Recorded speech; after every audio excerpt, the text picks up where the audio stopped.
the morning sun casting gentle shadows through the half-drawn blinds. Caroline's fingers absently traced the edge of another medical bill, the numbers swimming before her tired eyes. 29 years old, and she felt the weight of the world pressing down on her shoulders. The coffee from the hospital vending machine had gone cold beside her, untouched like the protein bar she'd grabbed on her way out of her apartment at dawn. "You're here early again," Nurse Martinez commented softly as she entered to check Jade's vitals. The older woman's eyes held a mixture of compassion and concern. "The doctors won't start rounds for another hour." Caroline managed a small smile, adjusting her box braids into a neater bun. "I wanted to be here when she wakes up. She gets anxious in the mornings sometimes." As if on cue, Jade stirred, her eyes fluttering open. At 22, she looked impossibly young in the hospital bed, her vibrant spirit somehow undimmed by the tubes and wires surrounding her. "Hey, sis," she whispered, her voice scratchy. "Don't you have work?" "I've got time," Caroline lied, knowing she'd have to rush to make it to the veterinary clinic by 8. She reached for her sister's hand, squeezing gently. "How's the pain today?" "Same old party in my chest," Jade attempted a joke, but Caroline caught the wince she tried to hide. "Did you bring my laptop? I've got this social justice blog post I need to finish." "Rest first, revolution later," Caroline teased, but her mind was already calculating minutes and dollars. The clinic's morning appointments would start soon, and she couldn't afford to be late again, not when she was barely making ends meet as it was. The drive to work was a blur of Atlanta traffic and worry. Caroline parked her old Honda in the employee lot of Riverside Veterinary Clinic, taking a moment to check her reflection in the rearview mirror. She smoothed down her simple navy blouse, straightened her name tag and took a deep breath. Time to put on her professional face. The clinic was already bustling when she walked in. The waiting room held an anxious woman cradling a carrier with a sick cat, while a large dog wagged its tail enthusiastically at anyone who passed by. Caroline moved quickly to her desk, logging into the computer system as she called out morning greetings to her co-workers. "Morning, Caroline." Dr. Miller, one of the junior veterinarians, hurried past with a stack of files. "Mr. Peterson called about rescheduling Buddy's vaccination, and there's the emergency slot that opened up at 10. Caroline nodded, already pulling up the scheduling software. This was her element, organizing chaos, solving problems, keeping everything running smoothly. She'd been at Riverside for 3 years now, and she knew every system, every regular client, every protocol by heart. "The new medication shipment needs to be logged," Anne from reception added, dropping a clipboard on Caroline's desk. "And Dr. Dorian wants the quarterly inventory report by end of day." At the mention of her boss, Caroline's fingers hesitated for a fraction of a second over her keyboard. Dr. Robert Dorian, owner of the clinic, brilliant veterinarian, and the kind of boss who noticed everything while saying very little. She'd seen him perform miracles with injured animals, his tall frame bent over operating tables, those intense grey-blue eyes focused with laser precision behind his wire-rimmed glasses. He was attractive in an understated way that seemed almost accidental, all quiet competence and careful movements, but it was his hands that Caroline found herself watching sometimes, strong, gentle hands that could calm the most frightened animal with a touch. "Caroline?" Anne's voice snapped her back to reality. "Did you hear what I said about the inventory?" "Yes, sorry, I'll have it done today." Caroline forced her thoughts back to the present. She couldn't afford distractions, not with Jade's medical bills piling up and the surgery date looming closer. The morning passed in a whirlwind of appointments, phone calls, and crisis management. Caroline moved through it all with practiced efficiency, though her mind kept drifting to the hospital, to Jade, to the growing stack of bills hidden in her apartment drawer.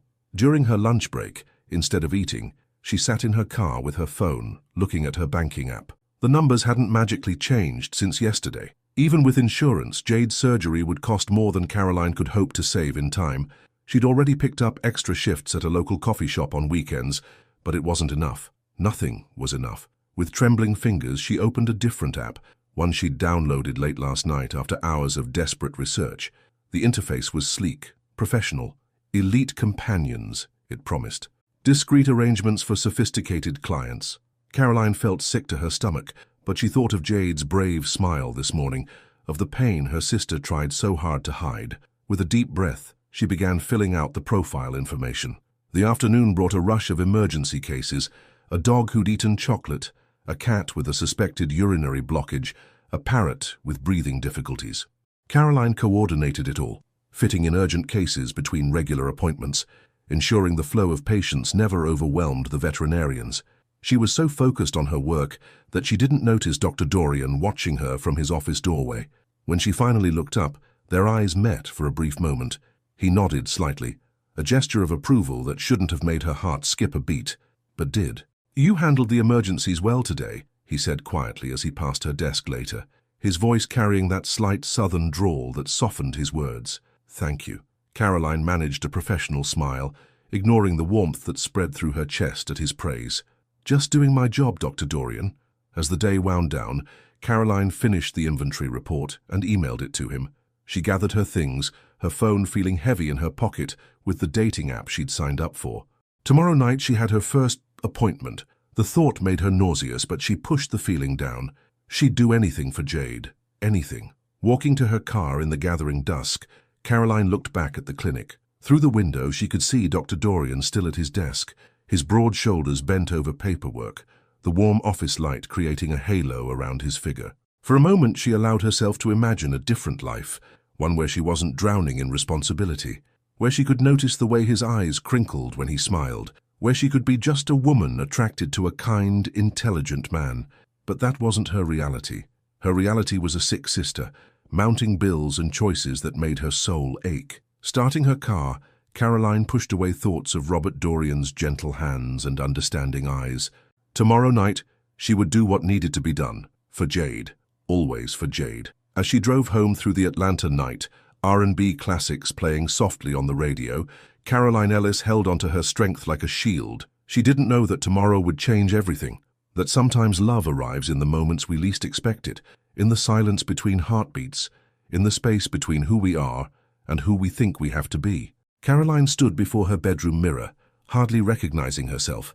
Her hands trembled slightly as she smoothed down the black dress she'd bought years ago for a friend's wedding. The fabric still fit perfectly against her curves, but wearing it tonight felt like putting on someone else's skin. She'd styled her hair in loose, elegant curls falling past her shoulders, a departure from her usual practical bun or braids. The notification from the Elite Companions app had come during her lunch break. A client for tonight, offering enough money to cover a significant portion of Jade's medical bills. The address was in Midtown Atlanta, in one of those luxury apartment buildings she passed every day on her commute, but never imagined entering. Her phone buzzed with a text from Jade. "Done with physical therapy. The nurse said I did great today. Love you, sis." Caroline closed her eyes, letting the message strengthen her resolve. She could do this. One night, one stranger, one step closer to saving her sister's life. She'd left work early, telling Anne she had a doctor's appointment. Dr. Dorian hadn't been in the office, some conference call about new medical equipment, and she was grateful. Somehow, his absence made it easier to walk out those doors, knowing what she planned to do. The Uber dropped her off in front of the gleaming high-rise at exactly 8 p.m. The doorman nodded politely as she entered the lobby, her heels clicking against the marble floor. In the elevator, Caroline checked the apartment number again, 1505. Her heart pounded so hard she could feel it in her throat. The hallway seemed endless, each step bringing her closer to a point of no return. 1501, 1503, 1505. Caroline took a deep breath, adjusting her small clutch purse. The apartment door was solid wood, expensive, intimidating. Before she could lose her nerve, she pressed the doorbell. Time seemed to slow down. She heard footsteps approaching, measured and unhurried. The lock clicked. The door opened, and Caroline's world stopped spinning. Robert Dorian stood in the doorway, wearing dark slacks and a crisp white button-down shirt with the sleeves rolled up to his elbows. His wire-rimmed glasses caught the light, but she could see the exact moment recognition dawned in his grey-blue eyes. Neither of them moved, neither of them spoke. The silence stretched between them like a living thing, heavy with shock and impossible coincidence. Caroline felt the blood drain from her face. Her boss. Of all the men in Atlanta, she'd been matched with her boss, the man who signed her paychecks, the man she'd secretly watched perform surgery with those skilled hands, the man who'd praised her work just yesterday. She should run. Every rational thought screamed at her to turn around, to flee, to pretend this never happened. But her feet remained frozen to the spot, her mind blank, except for one thought. She needed this money. Jade needed this money. Robert's expression was unreadable, but his knuckles were white where he gripped the doorframe. When he finally spoke, his voice was low, controlled. "Caroline, Just her name. Not a question, not an accusation. Just her name, spoken with a complexity of emotion she couldn't begin to untangle. "Dr. Dorian," she managed to whisper, her own voice sounding distant and strange. I should go." But before she could turn, he stepped back slightly, a gesture so subtle she almost missed it, an invitation, a choice. Caroline's heart thundered in her chest as she stood on the threshold of something that would change everything. In that moment, she thought of Jade in her hospital bed, of bills piling up, of the weight she'd carried alone for so long. She thought of Robert's gentle hands healing injured animals, of his quiet presence that had always made her feel somehow safer. Taking a deep breath, she stepped inside. His apartment was exactly what she might have expected, had she ever allowed herself to imagine it. Clean lines, comfortable furniture in muted colors, floor-to-ceiling windows offering a stunning view of the Atlanta skyline. Books lined one wall, medical texts mixed with classic literature. A record player sat in one corner, vinyl albums neatly organized beside it. Robert closed the door with a soft click that seemed to echo in the silence. When Caroline turned to face him, she found him watching her with an intensity that made her breath catch. "Would you like a drink?" he asked, his southern drawl more pronounced than usual, betraying his own tension.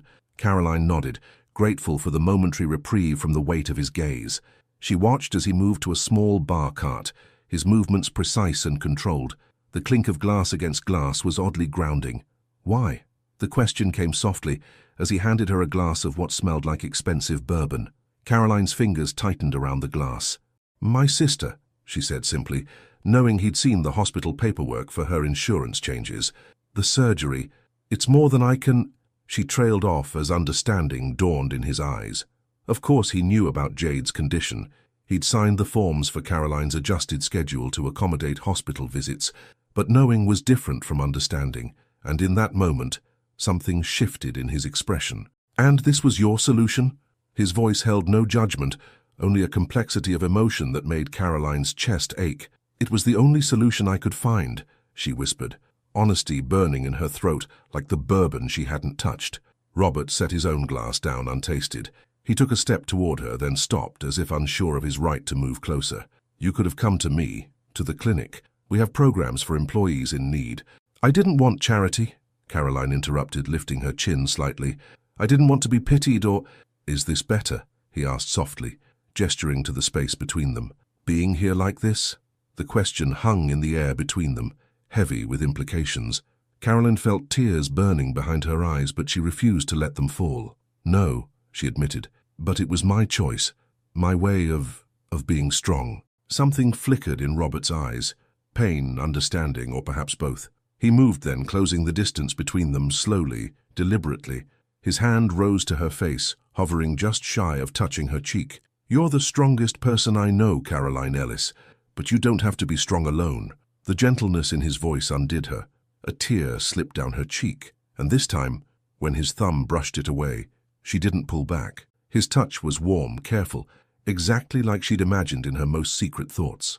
"We can't," she whispered, even as she leaned slightly into his touch. "You're my boss. This is complicated."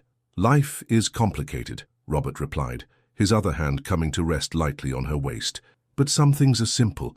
Let me help, Caroline, not as your boss, not as this, just as someone who cares." Caroline looked up into his eyes, seeing past the professional distance he usually maintained. She saw concern, attraction, and something deeper she wasn't ready to name. "I don't know how to accept help," she admitted. "I've been handling everything alone for so long." "Then let that be the first thing we figure out together," he said softly, and in the space between one heartbeat and the next, Caroline felt something shift in her universe. A wall crumbling, a door opening, a possibility she'd never allowed herself to consider becoming real. Robert's phone buzzed on the counter, making them both jump slightly. The spell broke, reality rushing back in. Caroline stepped back, suddenly aware of how intimate their position had become. "I should go," she said, setting down her untouched drink. "We need to think about this." Robert nodded, running a hand through his hair in a rare gesture of uncertainty. "Let me call you a car." "No," Caroline said quickly. I need to walk a bit, clear my head." He watched her gather her clutch, concern evident in his expression. "Text me when you get home safely." When she looked surprised, he added quietly, "Please." At the door, Caroline paused. "What happens tomorrow? At work?" "Whatever you want to happen," Robert replied, his voice steady. "We can pretend this never happened if that's what you need, or we can figure out a better way forward. Together." Caroline nodded, unable to trust her voice. As she walked to the elevator, she felt his eyes on her until the doors closed. In the mirrored walls she caught her reflection. Same black dress, same careful curls, but something had changed. In her eyes, she saw a glimmer of something she hadn't felt in a long time. Hope. Outside, the Atlanta night was warm and alive with possibility.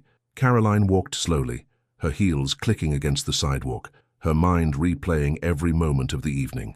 Nothing had happened the way she'd planned. Nothing had changed in her practical reality. Jade still needed surgery, the bills still needed to be paid, but something had shifted in her heart, in the space between who she was and who she could be. Robert's words echoed in her mind. "You don't have to be strong alone." Maybe, just maybe, that was enough of a start. Caroline arrived at Riverside Veterinary Clinic exactly 17 minutes earlier than usual, her hands wrapped around a coffee cup that had gone cold during her 20-minute drive. She'd barely slept, replaying last night's encounter over and over in her mind. Her usual neat bun felt too tight, every nerve ending hyper-aware as she unlocked the clinic's front door. The familiar smell of antiseptic and pet shampoo normally calmed her, but today it only heightened her anxiety. She'd texted Robert last night as promised, a simple home safe that he'd answered with a single heart emoji. That tiny red symbol had kept her awake for hours, wondering what it meant, what any of this meant. The morning light filtered through the clinic's windows as she began her opening routine, turning on computers, checking the answering machine, reviewing the day's appointments. She'd done this hundreds of times before, but today every action felt different, charged with new meaning. A sound from the back door made her freeze. Heavy footsteps. She'd know them anywhere. Robert always came in through the back entrance, always arrived early on Wednesdays to review cases before the morning rush. "Good morning." His voice was soft, professional, but something in it made her skin tingle. Caroline turned slowly, finding him standing in the doorway to her office area. He looked impeccable in his white coat, glasses catching the morning light, but she noticed small details she'd never allowed herself to see before. The slight shadow of stubble on his jaw, the way his tie was knotted just slightly crooked. "Good morning, Dr. Dorian," she managed, proud of how steady her voice sounded. He stepped closer, setting a paper cup on her desk. The rich aroma of fresh coffee, her favorite blend from the local shop near his apartment, filled the air between them. "I thought you might need this." The gesture was simple, but it carried the weight of everything unspoken between them. Caroline stared at the cup, remembering how his hands had almost touched her face last night, how gentle his voice had been. "Thank you," she said softly, looking up to meet his eyes. The morning light made them more blue than grey, and she saw the same uncertainty she felt reflected there. "Caroline, about last night." The front door chimed as Anne burst in, her arms full of files. "Morning. Oh good, you're both here. The Hendersons called about their German shepherd. Apparently he ate something weird again." Just like that, the workday swept them up. Caroline fell into her usual rhythm of scheduling, phone calls and crisis management, but everything felt different. She was acutely aware of Robert's presence throughout the day, the brush of his lab coat as he passed her desk, the sound of his voice discussing cases with other staff members, the weight of his gaze when he thought no one was looking. During lunch break, Caroline escaped to the small staff room, needing a moment alone. She hadn't touched her sandwich when the door opened quietly. "You should eat something," Robert said, closing the door behind him.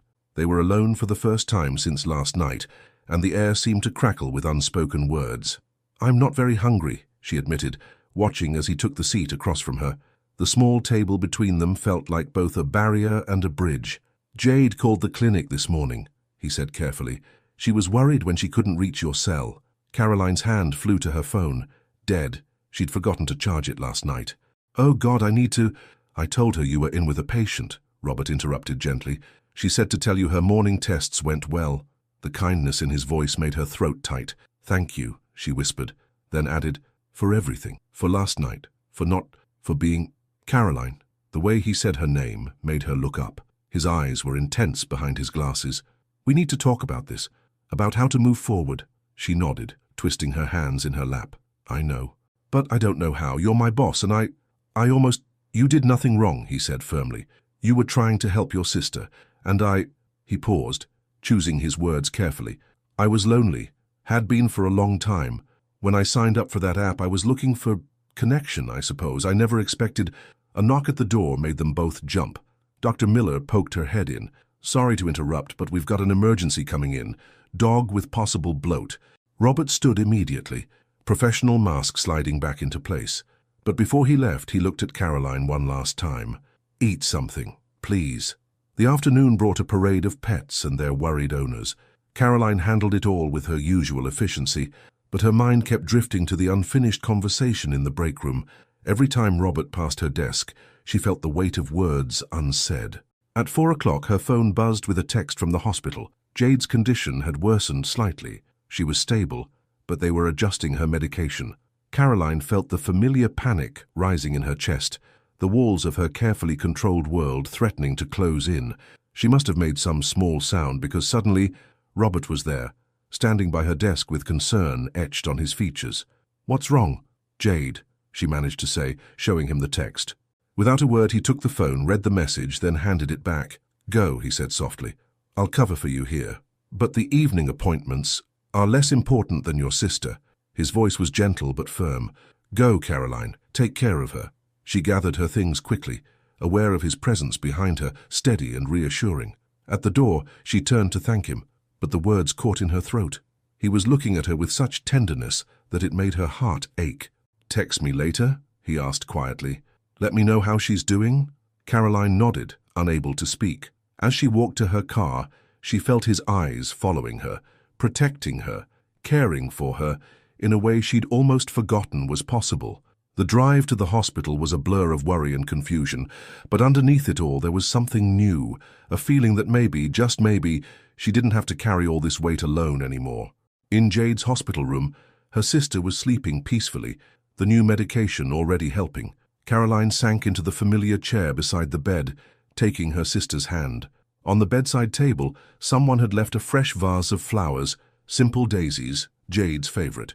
The card read simply, "Thinking of you both." Sir Caroline touched one of the soft petals, remembering how Robert's hands had almost touched her face last night, how he'd brought her coffee this morning, how he'd let her go without question when she needed to be here. Small gestures, quiet care, silent love. Her phone buzzed with a text from him. "She'll be okay. You'll be okay. You're not alone anymore."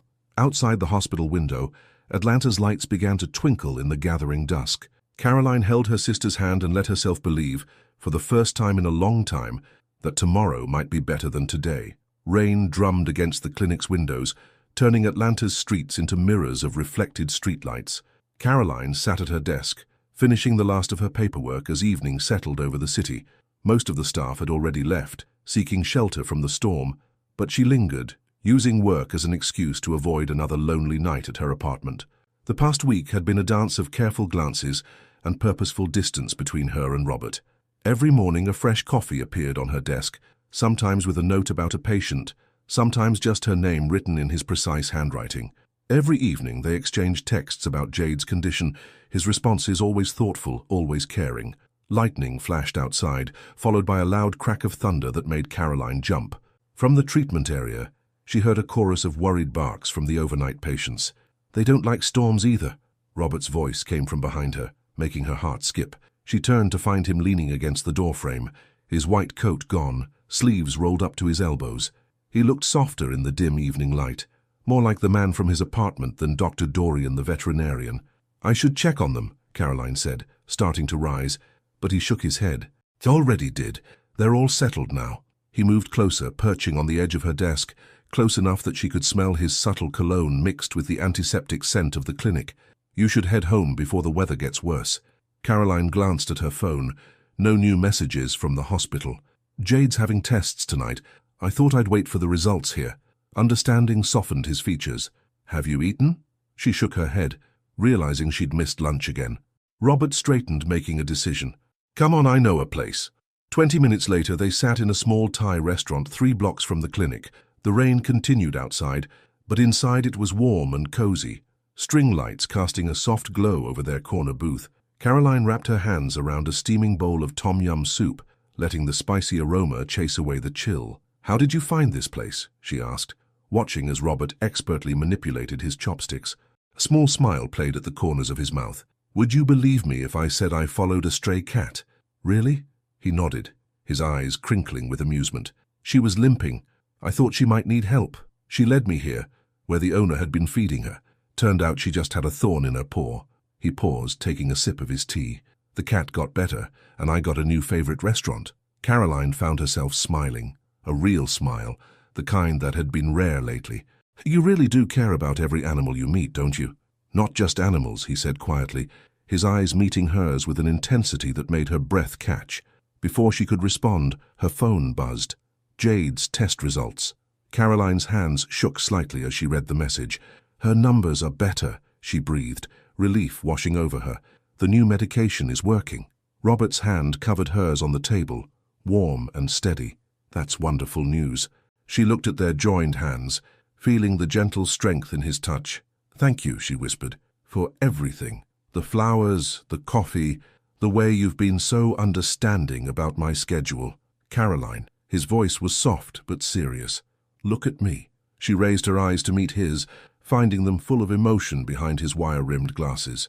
"I care about you," he said simply. "Not as my employee, not because of that night. I care about you because you're the strongest, most compassionate person I've ever met, because you put everyone else first, without expecting anything in return, because even when you're drowning, you make sure everyone around you can breathe."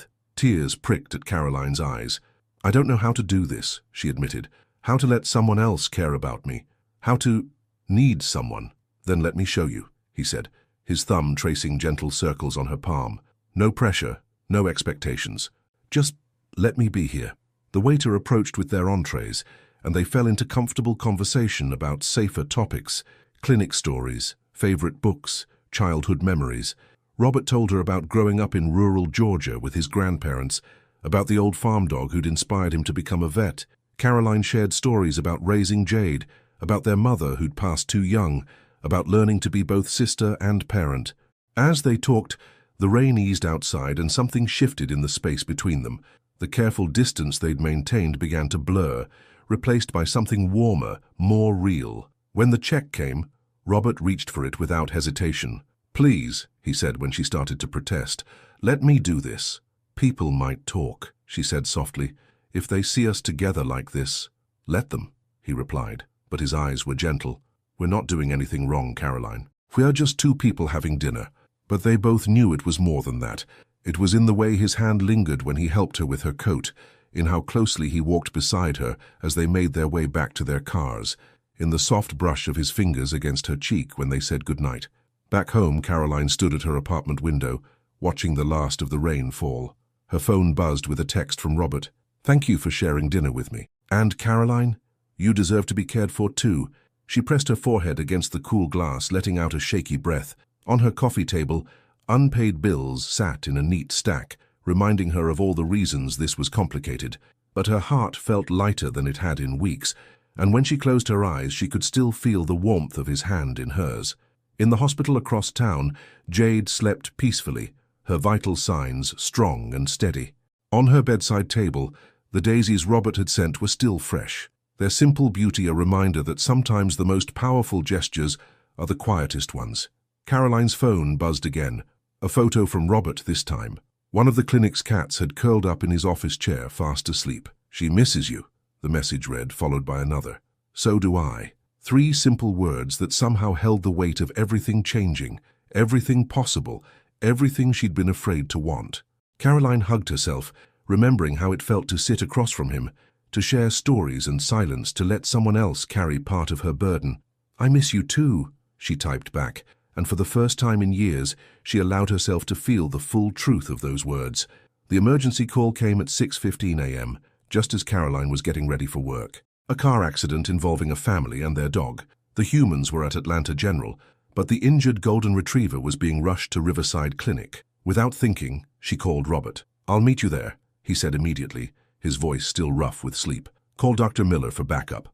The sunrise painted Atlanta's skyline in shades of pink and gold as Caroline hurried into the clinic. She found Robert already there, preparing the treatment room, his movements quick and precise. Their eyes met briefly as she entered, and something unspoken passed between them. They could do this together. The dog arrived minutes later, carried by a tearful teenage neighbor, 8-year-old Luna, golden fur matted with blood, whimpering softly. While Robert began his examination, Caroline gathered information.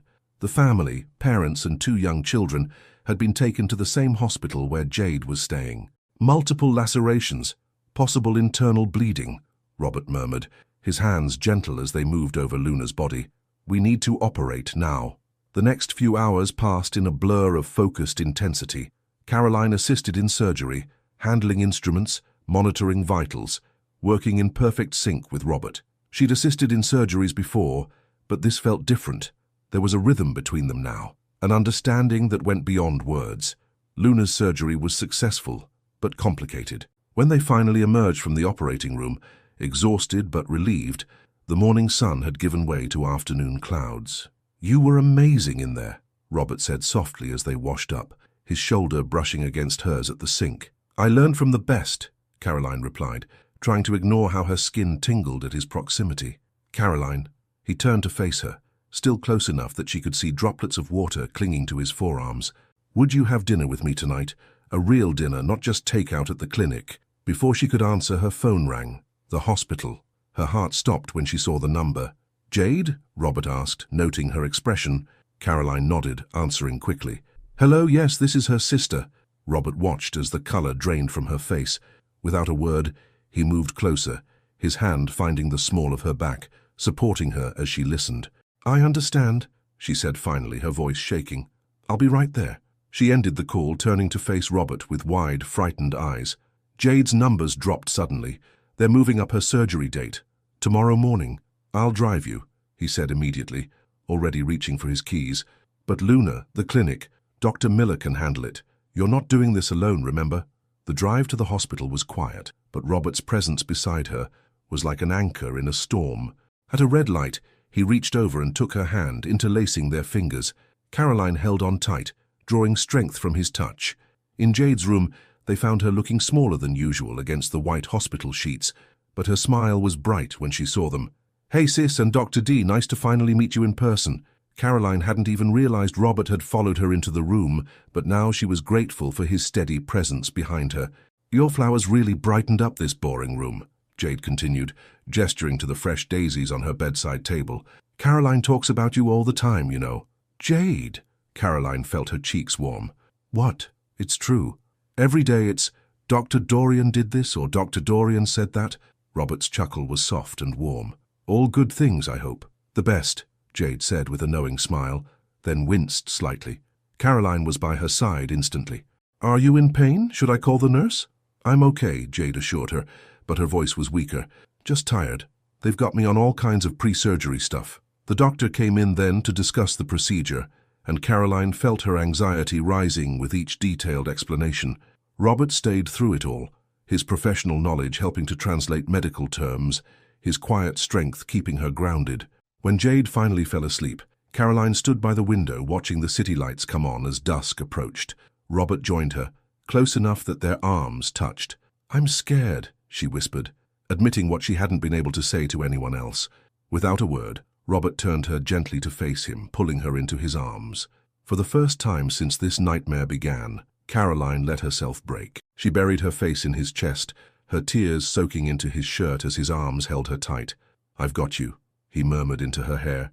"You're not alone in this." They stayed like that for a long moment, the steady beat of his heart against her ear becoming a comfort she didn't know she needed. When she finally pulled back slightly, his hands came up to frame her face, thumbs gently wiping away her tears. "Stay with me tonight," he said softly. "Not like, let me take care of you. You shouldn't be alone." Caroline looked up into his eyes, seeing all the things he wasn't saying, the worry, the care, the growing feelings neither of them had named yet. "Okay," she whispered. They stopped at her apartment so she could pack a small bag, then drove to his place in comfortable silence. The night was clear, stars visible despite the city lights, and Caroline felt something settling in her chest. Not peace exactly, but acceptance. Whatever tomorrow brought, she didn't have to face it alone. Robert's apartment was exactly as she remembered it, but this time she wasn't here as a stranger. This time, when he made her tea in the kitchen, it felt natural, When they sat together on his comfortable couch, her head resting on his shoulder as they talked softly about everything and nothing, it felt right. "Tell me something good," she murmured, as the night grew late, fatigue making her edges soft. "Luna's family called while you were talking to Jade's doctor," he said, his fingers playing gently with her curls. "Everyone's going to be okay. The kids just had minor injuries. Parents are stable. Luna will need some recovery time, but she'll heal." Caroline smiled, remembering how in sync they'd been during the surgery. "We make a good team." "We do," he agreed, then added softly, "in every way." She tilted her head up to look at him, finding his eyes already on her, warm and sure. The moment stretched between them, full of possibility. When he finally kissed her, it was gentle, a whisper of a kiss, giving her every chance to pull away. But Caroline leaned in, her hand coming up to cup his jaw, feeling the slight roughness of evening stubble under her palm. The kiss deepened slowly, tenderly, speaking all the words they hadn't said yet. When they finally parted, Robert rested his forehead against hers, both of them breathing softly in the quiet room. "Stay," he whispered again, and this time she knew he meant more than just tonight. "I'm already here," she answered, and felt his smile against her lips as he kissed her again. Later, as she drifted to sleep in his guest room, wrapped in sheets that smelled like lavender, Caroline felt something she hadn't experienced in years: peace. Tomorrow would bring its challenges: Jade's surgery, the reality of their changing relationship, the complications of work and life and love. But for now, in this quiet moment between one day and the next, she was exactly where she needed to be. Her phone buzzed one last time, a text from Robert just down the hall. "Sweet dreams, Caroline. Tomorrow, we face everything together." She fell asleep, smiling, holding those words close to her heart like a promise. Dawn crept through the windows of Atlanta General Hospital, painting the waiting room walls in shades of pale gold. Caroline sat perfectly still, her hands wrapped around a cup of hospital coffee she hadn't tasted, watching the minutes tick by on the wall clock. 6:47 a.m. 13 minutes until they would take Jade into surgery. Robert sat beside her, his thigh pressed against hers, a steady warmth in the cold hospital air. He hadn't left her side since they'd arrived at 5:30, his presence both an anchor and a comfort. He'd taken the day off from the clinic, arranging coverage without hesitation. "You should drink that," he said softly, nodding at her untouched coffee. "It's going to be a long morning." Caroline managed a weak smile, taking a small sip. The coffee was terrible, but the action gave her something to focus on besides the knot of fear in her stomach. "Thank you for being here." His hand found hers, fingers intertwining naturally. "There's nowhere else I'd be." The quiet moment was interrupted by a nurse calling them to Jade's room for final preparations. They found her already prepped for surgery, her usual vibrant energy subdued by pre-op medications, but her smile still bright when she saw them. "Look at you two," Jade mumbled sleepily, gesturing between them, all coupley and cute. Caroline felt her cheeks warm, but Robert's hand tightened reassuringly around hers. They hadn't discussed labels or definitions for what was growing between them, but in this moment, it didn't matter. What mattered was being here, being together, being strong for Jade. "The surgery will take about 6 hours, the nurse explained, checking Jade's vitals one last time. "Dr. Patel will update you periodically." Caroline leaned down to kiss her sister's forehead. "I love you," she whispered, fighting back tears. "Love you too, sis," Jade replied, then added with a mischievous glint in her eye, "Take care of her, Dr. D. She forgets to eat when she's worried." "I will," Robert promised solemnly, and Caroline heard everything he wasn't saying in those two simple words. Watching them wheel Jade away was the hardest thing Caroline had ever done. Her legs threatened to give out, but Robert's arm slipped around her waist, holding her up. Without a word, he guided her to a quiet corner of the waiting room, away from other anxious families. "Talk to me," he said softly, "about anything. Tell me about Jade when she was little." So she did. She told him about teaching 5-year-old Jade to ride a bike, about their mother's last Christmas, when they all made gingerbread houses that looked more like abstract art, about Jade's first protest rally, where she made a sign too big to carry.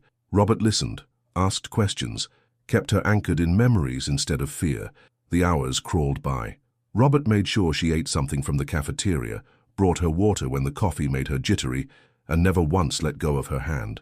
Around hour 3, Dr. Patel came with an update. Everything was proceeding as planned. "She's strong," Robert murmured as they watched the doctor leave. "Like her sister." Caroline turned into his embrace then, letting his solid presence comfort her. "I don't feel strong right now." "Strength isn't about not being afraid," he said, his voice rumbling in his chest where her head rested. "It's about facing the fear and doing what needs to be done anyway. You've been doing that every day since I met you." She pulled back slightly to look at him, really look at him. His wire-rimmed glasses couldn't hide the tenderness in his eyes, and his usual professional demeanor had softened into something more vulnerable, more real. "When did you know?" she asked quietly. That we... "The first time I saw you calm a frightened dog at the clinic," he answered without hesitation. "You got down on the floor in your nice clothes, speaking so softly, so patiently. You didn't care about looking professional or maintaining distance. You just cared about helping." He paused, brushing a curl from her face. "I think I fell a little bit in love with you that day." Caroline's breath caught at the word love, but before she could respond, another doctor appeared in the waiting room. They both tensed, but he headed toward a different family. "I'm scared of this too," Robert admitted softly.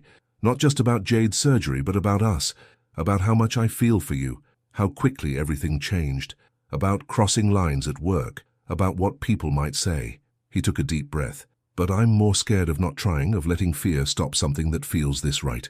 Caroline reached up to touch his face, feeling the slight roughness of his morning stubble. "I'm scared too," she whispered, "but not of this, not of us." He turned his head to kiss her palm, and the tender gesture nearly undid her. They sat in comfortable silence after that, both lost in thought but anchored by touch, his thumb tracing patterns on her hand, her head resting on his shoulder. At hour 5, Dr. Patel returned with news that made Caroline's heart soar. The surgery was going better than expected. Jade's heart was responding well to the procedure. "See?" Robert said, pressing a kiss to her temple. "She's going to be fine." "You both are." The final hour was the longest.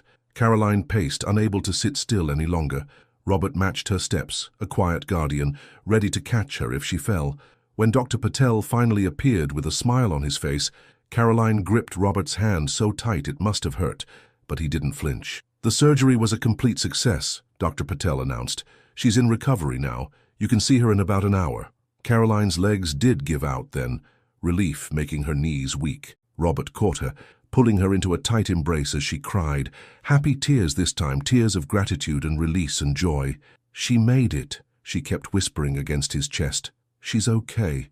"You both made it," he corrected gently, holding her close. "And I'm not going anywhere."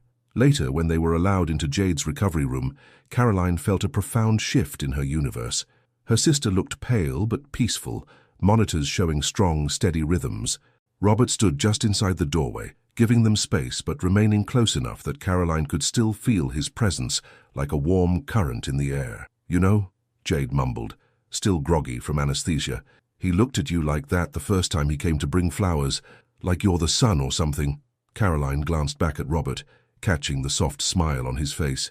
"Get some rest, troublemaker," she told her sister fondly. "Only if you promise to be happy," Jade insisted, fighting sleep. "You deserve it, Car. You deserve everything."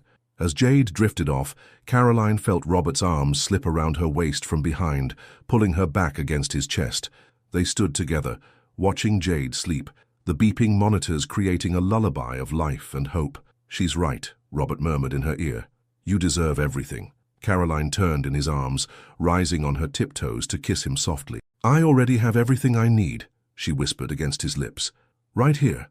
Outside the hospital window, Atlanta's afternoon sun painted the sky in shades of promise, and for the first time in years, Caroline felt truly, completely whole. 1 week after Jade's surgery, Caroline stood in the kitchen of her apartment, surrounded by the warm aroma of baking mac and cheese, her sister's favorite comfort food. Jade was coming home today, and everything had to be perfect. The countertops gleamed, fresh flowers brightened the living room, and Caroline had transformed the spare room into a cozy recovery space. Her phone buzzed with a text from Robert. "Need any help? I can come early." A smile tugged at her lips as she typed back, "Just finishing up the cooking, but I wouldn't say no to seeing you sooner." The past week had been a whirlwind of hospital visits, work at the clinic, and stolen moments with Robert. He'd seamlessly woven himself into her life, bringing coffee during morning hospital visits, handling the clinic schedule so she could leave early, and somehow always knowing exactly when she needed a quiet moment of support. The doorbell rang just as she was pulling the mac and cheese from the oven.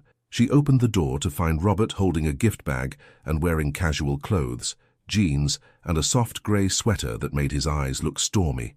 It still caught her off guard sometimes, seeing him outside his professional attire looking so touchable. "Hi," she breathed, and his smile made her heart flutter.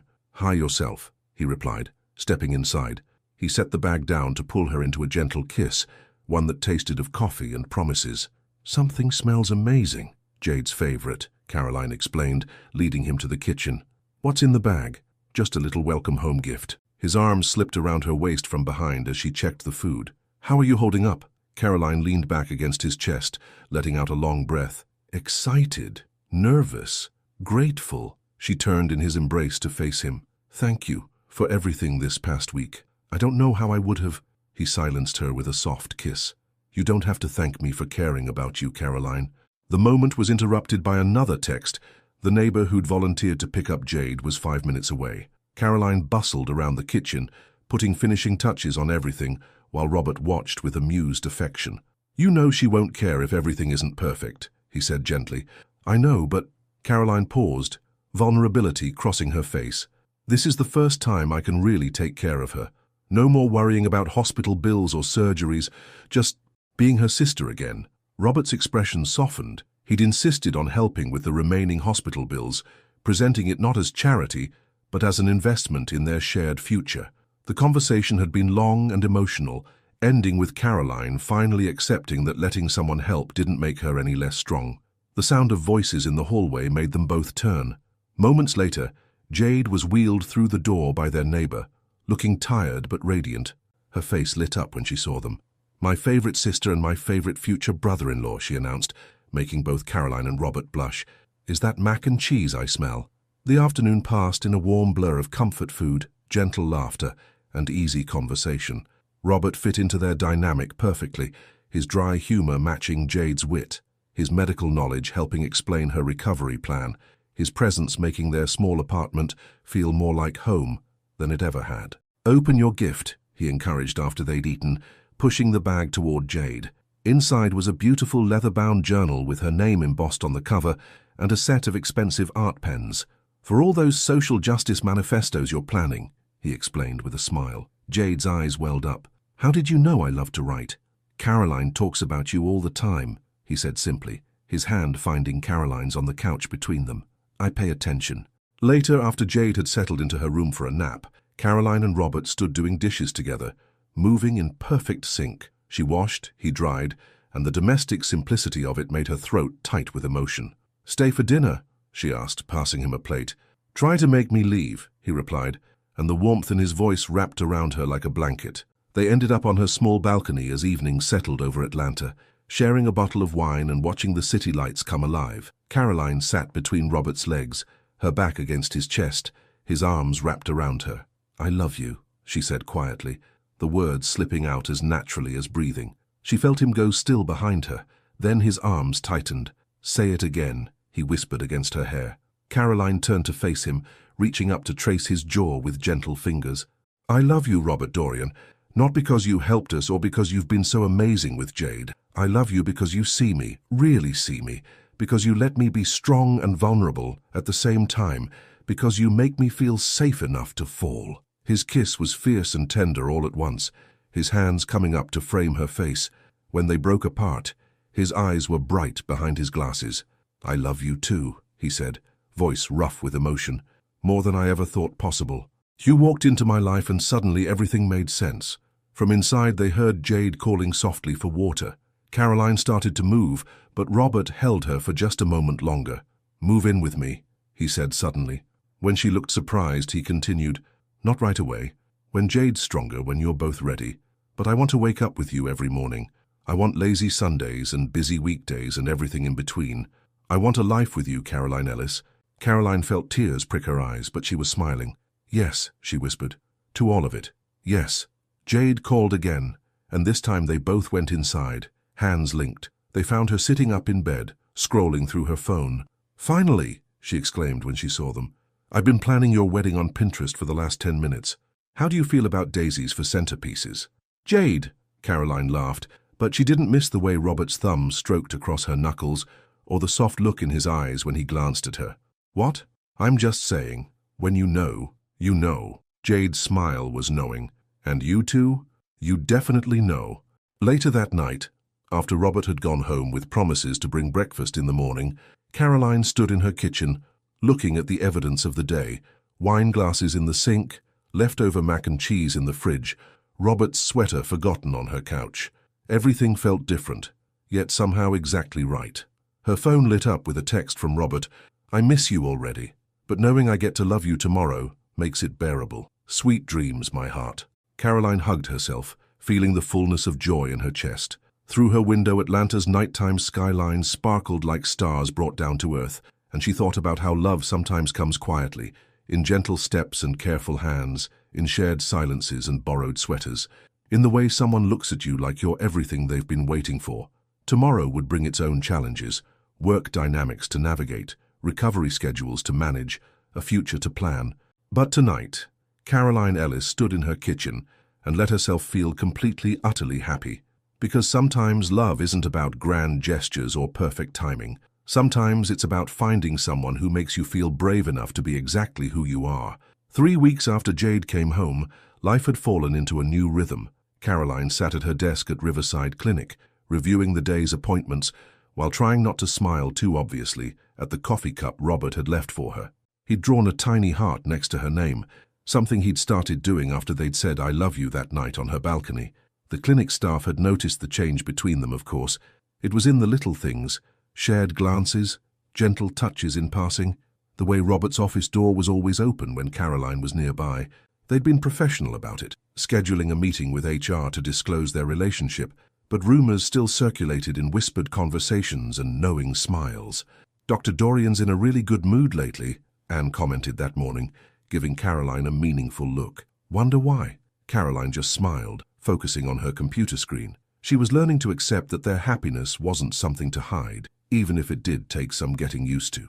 The morning brought its usual parade of patients: routine checkups, vaccinations, minor emergencies. Caroline moved through it all with practiced efficiency, but now there was a lightness in her step that hadn't been there before. Around noon, her phone buzzed with a text from Jade. "Guess who just walked around the whole apartment building? Twice."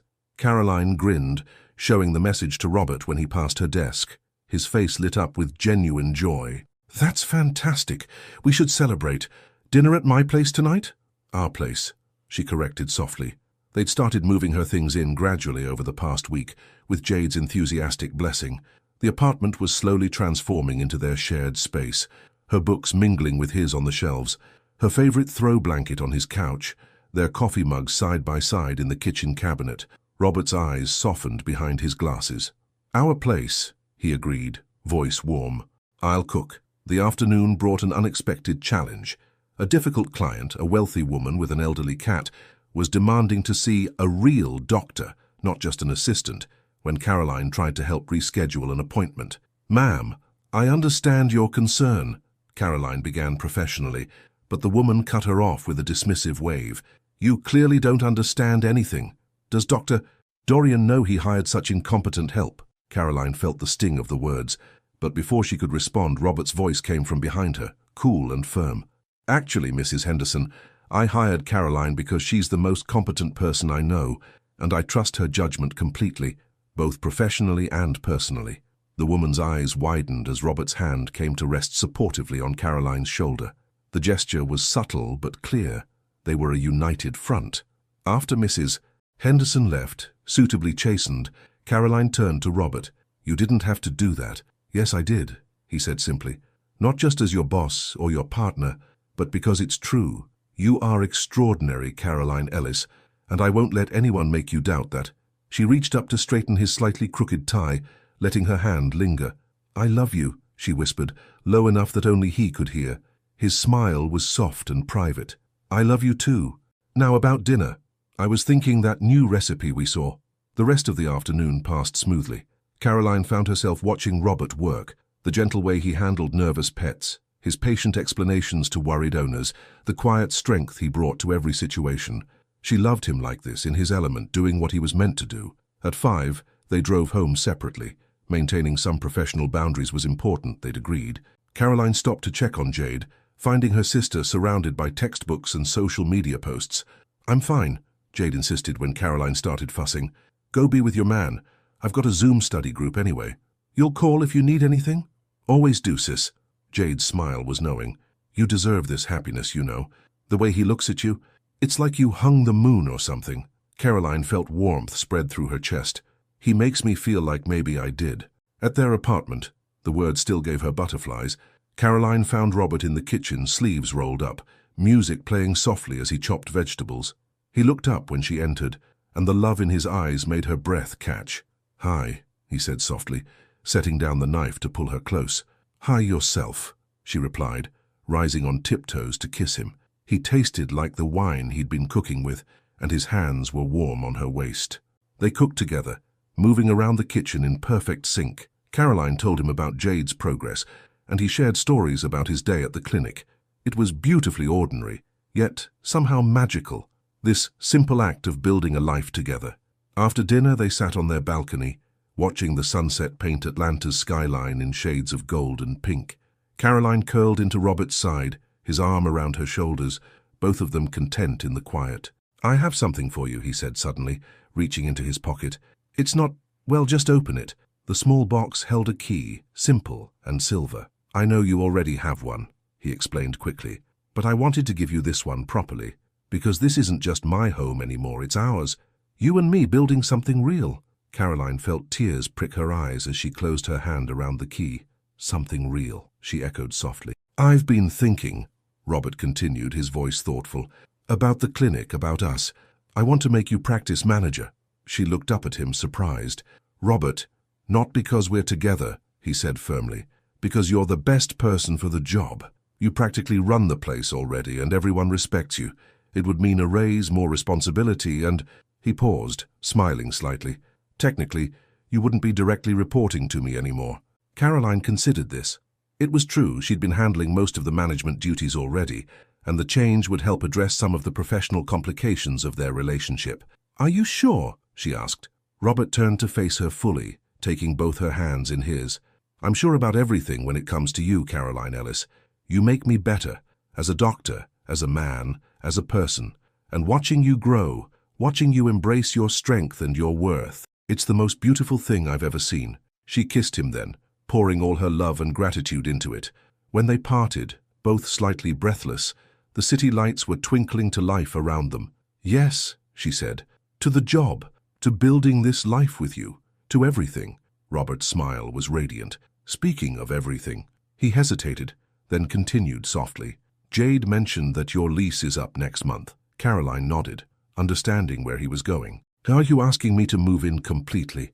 No more gradual transition?" "I'm asking you to come home," he said simply, "all the way home." Later that night, as they lay tangled in their sheets, Caroline listened to Robert's steady heartbeat under her ear. On the nightstand, her new key caught the moonlight, and on her phone a text from Jade glowed. "Did he ask you yet? About moving in for real? Because I already started packing our stuff." Caroline smiled, snuggling closer to Robert's warmth. Outside, Atlanta hummed with nighttime energy, but here in this space they were creating together, everything was peaceful, perfect. "What are you thinking about?" Robert murmured sleepily, pressing a kiss to her hair. "About how love changes everything," she replied softly. "How it makes you brave enough to take chances, to believe in possibility, to trust that something beautiful can grow from the most unexpected moments." His arms tightened around her. "Keep talking," he whispered. So she did, her words painting pictures of their future in the darkness. A life built on trust and understanding, on quiet strength and open hearts, on the simple miracle of two people finding exactly what they needed in each other. Moving day dawned bright and clear, Atlanta's October sunshine warming the crisp autumn air. Caroline stood in her half-empty apartment, surrounded by labeled boxes and memories. Jade sat on a packed suitcase, directing the moving crew with cheerful authority, despite still needing to take frequent rest breaks. "You know," Jade said, watching Caroline stare at the empty walls, "when Mom died, you put your whole life on hold to take care of me. Maybe the universe was just waiting for the right moment to give you back everything you gave up." Caroline turned to her sister, throat tight with emotion. "You were never a burden, Jade." "I know," Jade smiled, her eyes wise beyond her years. But now it's your turn to be happy, to build something for yourself. The sound of familiar footsteps in the hallway made both sisters look up. Robert appeared in the doorway, looking endearingly casual in jeans and a soft Henley, his glasses slightly askew from carrying boxes. "The truck's almost loaded," he announced, then paused, noting the emotion on Caroline's face. "Everything okay? Just having a moment," Caroline said, managing a smile. "Lot of memories in this place." Robert crossed the room to wrap his arms around her from behind, and Jade made an exaggerated "aw" sound that made them all laugh. "Ready to make new memories?" he murmured in Caroline's ear. Before she could answer, one of the movers called up from the street. They'd found an old photo album tucked away in a closet. Caroline went down to retrieve it, leaving Robert and Jade alone. "So," Jade said, fixing Robert with a serious look that reminded him startlingly of Caroline, "when are you going to ask her?" Robert blinked, then smiled slowly. "That obvious, huh? Please. I saw you checking your pocket at least 3 times today, unless you've got a really interesting piece of lint in there." Robert pulled out a small velvet box, opening it to reveal a stunning but understated ring, a princess-cut diamond flanked by small sapphires set in white gold. "Think she'll like it?" Jade's eyes welled up. "It's perfect. Simple but special, just like your love story." She wiped her eyes, laughing. "God, when did I get so sappy? Must be the post-surgery hormones." They heard Caroline's footsteps on the stairs, and Robert quickly tucked the ring away, but not before Jade whispered, "She's going to say yes, you know. She's never been happier than she is with you." The rest of the morning passed in a blur of activity. By early afternoon, they were unlocking the door to their apartment, no longer just Robert's place with some of Caroline's things, but truly theirs. The movers efficiently brought up the boxes while Jade supervised from the comfort of the couch, already looking right at home. "I had something delivered," Robert said mysteriously, leading Caroline to the spare room they'd designated as her home office.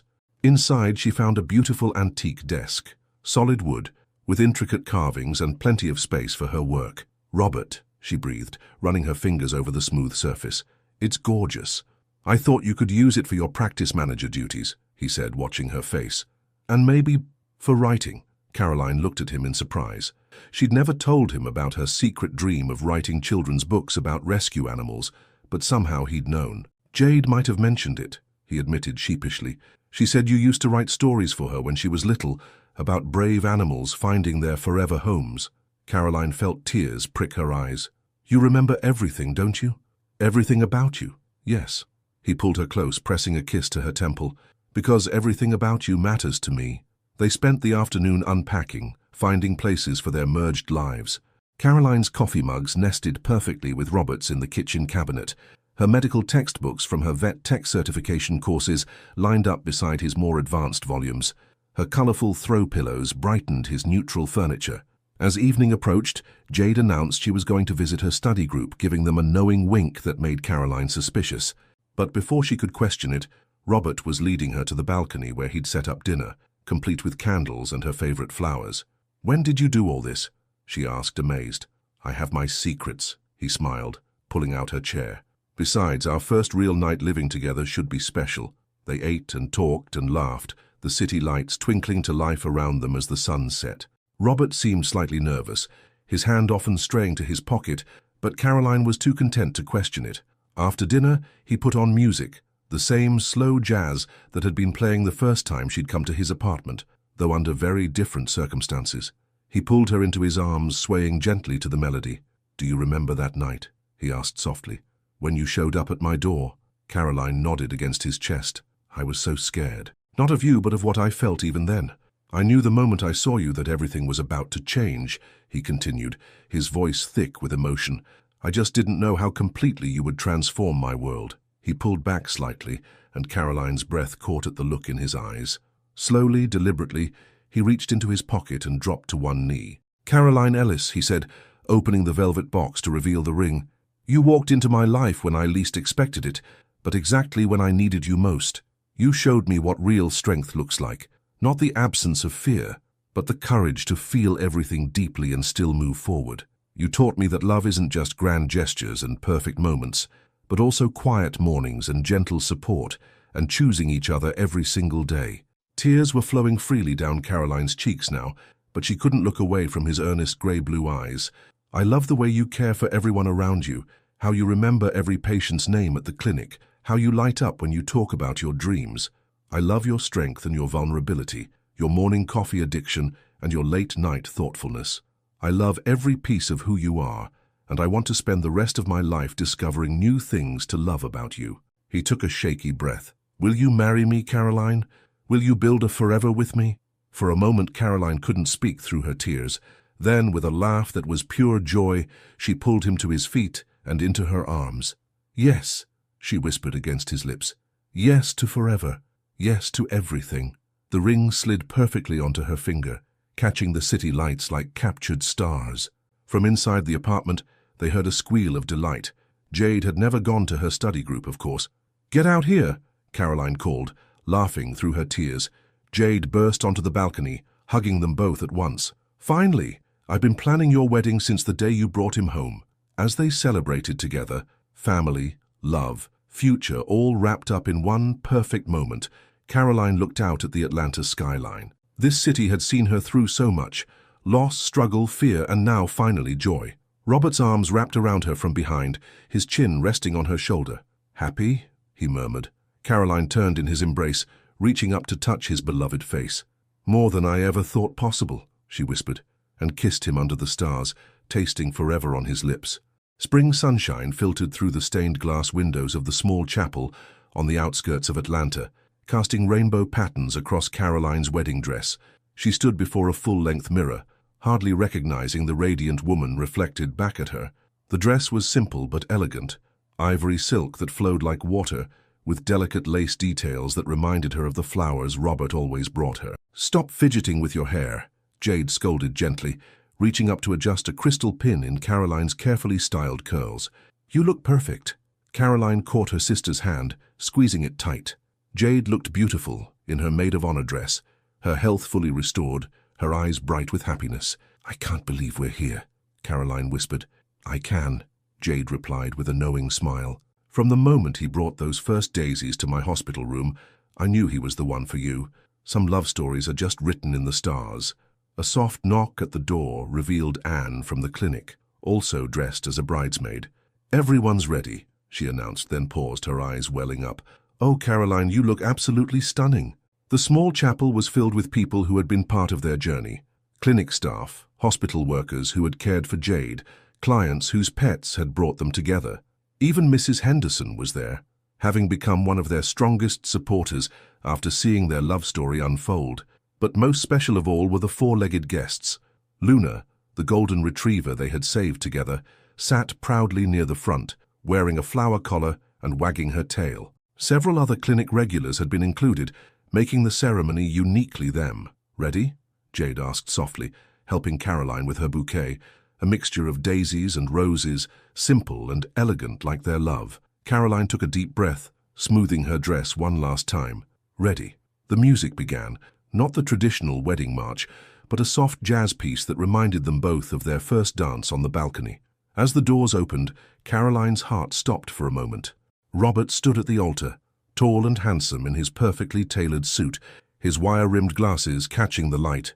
But it was his expression that brought tears to her eyes, pure love and wonder, like he was seeing the sun rise for the first time. Each step down the aisle felt like walking through their memories, past the spot where Luna's family sat, remembering the surgery that had brought them closer, past the clinic staff who had watched their love grow day by day, past the friends and family who had supported their journey. When she reached him, Robert's hands were trembling slightly as he took hers. "You're breathtaking," he whispered, his voice rough with emotion. The ceremony was personal and heartfelt. They had written their own vows, words that spoke of their unique journey from that unexpected night to this perfect day. "Caroline," Robert began, his grey-blue eyes intense behind his glasses, "you walked into my life on a night when we were both looking for something different than what we found. But sometimes the best love stories start in unexpected places. You taught me that strength isn't about standing alone, but about letting someone walk beside you. You showed me that love isn't just grand gestures, but morning coffee and gentle hands and quiet understanding." He squeezed her hands gently. "I promise to love you in all the ways you deserve. With patience, with respect, with unwavering support. I promise to be your partner in everything, to face whatever comes together.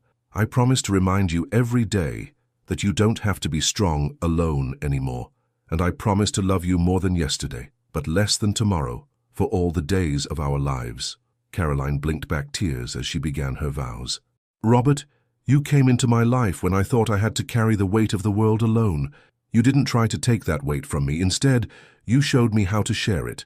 You loved me not despite my struggles, but because of how I faced them. You saw me, really saw me when I thought I was invisible." Her voice grew stronger. "I promise to be your partner in all things, to support your dreams as you've supported mine. I promise to love you in the quiet moments and the chaos, in the joy and the challenges. I promise to remember that love isn't about being perfect, but about being perfectly matched. And I promise to choose you every day in all the ways that matter." As they exchanged rings, a shaft of sunlight broke through the clouds, painting them in rainbow colors from the stained glass. Jade would later swear it was their mother watching over them, blessing their union. "I now pronounce you husband and wife," the officiant announced, beaming. "You may kiss the bride." Robert cupped Caroline's face with infinite tenderness, his thumbs brushing away happy tears before he kissed her. The chapel erupted in cheers and barks, making them both laugh against each other's lips. The reception was held in the clinic's renovated garden, their special place transformed into a fairyland of lights and flowers. They danced under the stars to the same jazz song that had played the night he proposed, surrounded by the people and animals that had brought them together. "Happy?" Robert murmured in her ear as they swayed. Caroline lifted her head from his chest to look into his beloved face. "More than I ever dreamed possible," she whispered. "This is just the beginning, isn't it?" "The beginning of forever," he agreed, kissing her softly. Later, as the evening wound down, they stood together on the clinic's back steps, the same steps where they had shared so many meaningful moments. Jade was dancing with her study group friends, her health and happiness a testament to their journey. Luna lay nearby, contentedly watching the celebration. "You know what I think?" Caroline said, leaning back against Robert's chest as his arms wrapped around her waist. "What's that, Mrs. Dorian?" The joy in his voice when he said her new name made her heart skip. "I think sometimes the universe gives us exactly what we need, even when we're looking for something else entirely. That night, when I came to your door, I was looking for a way to save my sister. Instead, I found a way to save myself. I found you." Robert turned her in his arms, pressing his forehead to hers. "You saved me too," he whispered. "Every day since then, you saved me with your love, your strength, your beautiful heart." Above them, the Atlanta sky was full of stars, each one a promise of tomorrow. Music drifted from the garden, mixing with laughter and the occasional happy bark. Caroline wrapped her arms around her husband's neck, breathing in the moment. "I love you," she said softly, "more than yesterday. But less than tomorrow," he finished, and kissed her under the starlit sky. They had started their story in silence and shadows, in a moment of desperation and fate, but they would write the rest of it together, in sunlight and joy, in quiet moments and loud celebrations, in all the beautiful, ordinary days that make up a lifetime of love. Because sometimes the best love stories don't follow the expected path. Sometimes they start in the darkest moments and grow into something bright and beautiful. Sometimes they're written not in grand gestures, but in morning coffee and gentle hands, and the quiet ways we choose each other every single day. For Caroline and Robert, this wasn't just a wedding day. It was the beginning of their forever, a forever built on understanding, respect, and the kind of love that grows stronger with each passing day. A forever where they would face everything together, supporting each other's dreams, sharing each other's burdens, celebrating each other's joys. As they danced one last dance under the twinkling lights, surrounded by the people and animals that had brought them together, they both knew that this was just the first page of their next chapter, and it was going to be beautiful. 1 year later, the early morning sun streamed through the windows of the Riverside Veterinary Clinic, where Caroline Dorian sat at her desk, one hand resting unconsciously on her growing baby bump, while the other typed up the day's schedule. The clinic had expanded in the past year, adding new services and staff under her skilled management, but some things remained beautifully the same. Like clockwork, Robert appeared with her morning coffee, decaf now, much to her pretend annoyance, and pressed a kiss to her temple. "How are my girls doing this morning?" "Someone's been practicing her soccer moves since dawn," Caroline smiled, taking the cup. "I think she's going to be as energetic as her Aunt Jade." As if summoned by her name, Jade burst through the clinic doors, arms full of paperwork. Now in her final year of social work studies, She had started a program connecting rescue animals with children in therapy, using the clinic as her base of operations. The success stories lined the walls, photos of smiling kids with their furry friends, each one a testament to the healing power of love. "You're never going to believe what Luna did in her therapy session yesterday," Jade announced, dropping into a chair. The golden retriever, now the clinic's official therapy dog, wagged her tail at the mention of her name. Robert perched on the edge of Caroline's desk, his hand finding hers naturally. They listened as Jade described Luna's latest achievement, their fingers intertwined, wedding rings catching the morning light. The past year had brought so many changes, all of them beautiful. Their home had grown too, not just with the nursery they were preparing, but with the little pieces of their life together.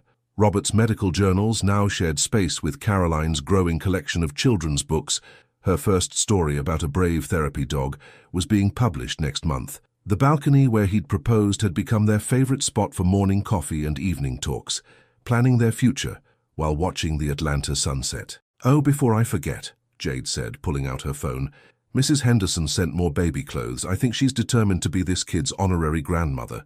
Caroline laughed, remembering how the once difficult client had become one of their biggest supporters. "Did she include another note about how she knew we were perfect for each other, before anyone else did?" "Of course," Jade rolled her eyes affectionately, "though I still claim best matchmaker status, even if it was accidental." Robert squeezed Caroline's hand. "Nothing about us was accidental," he said softly, "just perfectly timed." The morning bustle of the clinic began around them, staff arriving, phones ringing, pets and their humans filling the waiting room. Caroline stood, smoothing her dress over her bump, ready to start another day of the life they'd built together. "I love you," Robert murmured, pulling her close for a moment. "More than yesterday."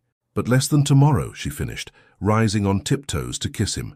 Jade made a theatrical gagging sound. "You two are still disgustingly cute. Thank goodness my niece will have me to balance out all this romance." As they moved into their daily routine, Caroline caught glimpses of their journey in every corner of the clinic. The desk where she'd first noticed Robert's gentle hands with injured animals, the break room where they'd shared countless quiet moments, the garden where they'd celebrated their wedding.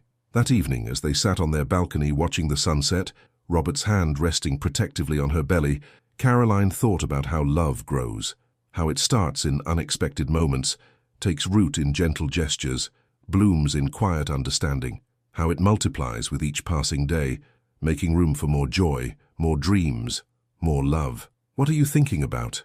Robert asked, pressing a kiss to her hair. "About how some endings are really beginnings," she replied, smiling as their daughter kicked against his palm, "and how sometimes the most beautiful love stories are the ones that surprise us." The Atlanta skyline glowed golden in the fading light, a backdrop to their continuing story. Their love had started in an unexpected moment of fate, grown through challenges and joy, and now was expanding to welcome new dreams, new life, new adventures.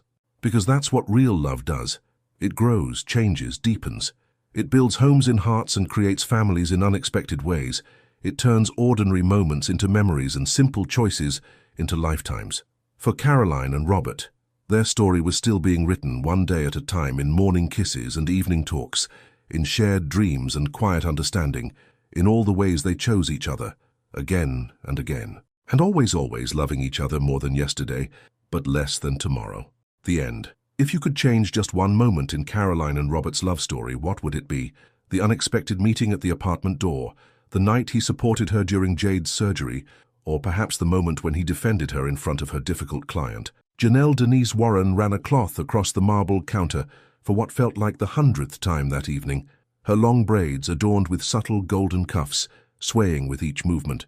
The day's work was evident in the light dusting of flour on her fitted navy dress, a stark contrast against her deep brown skin. 9 years.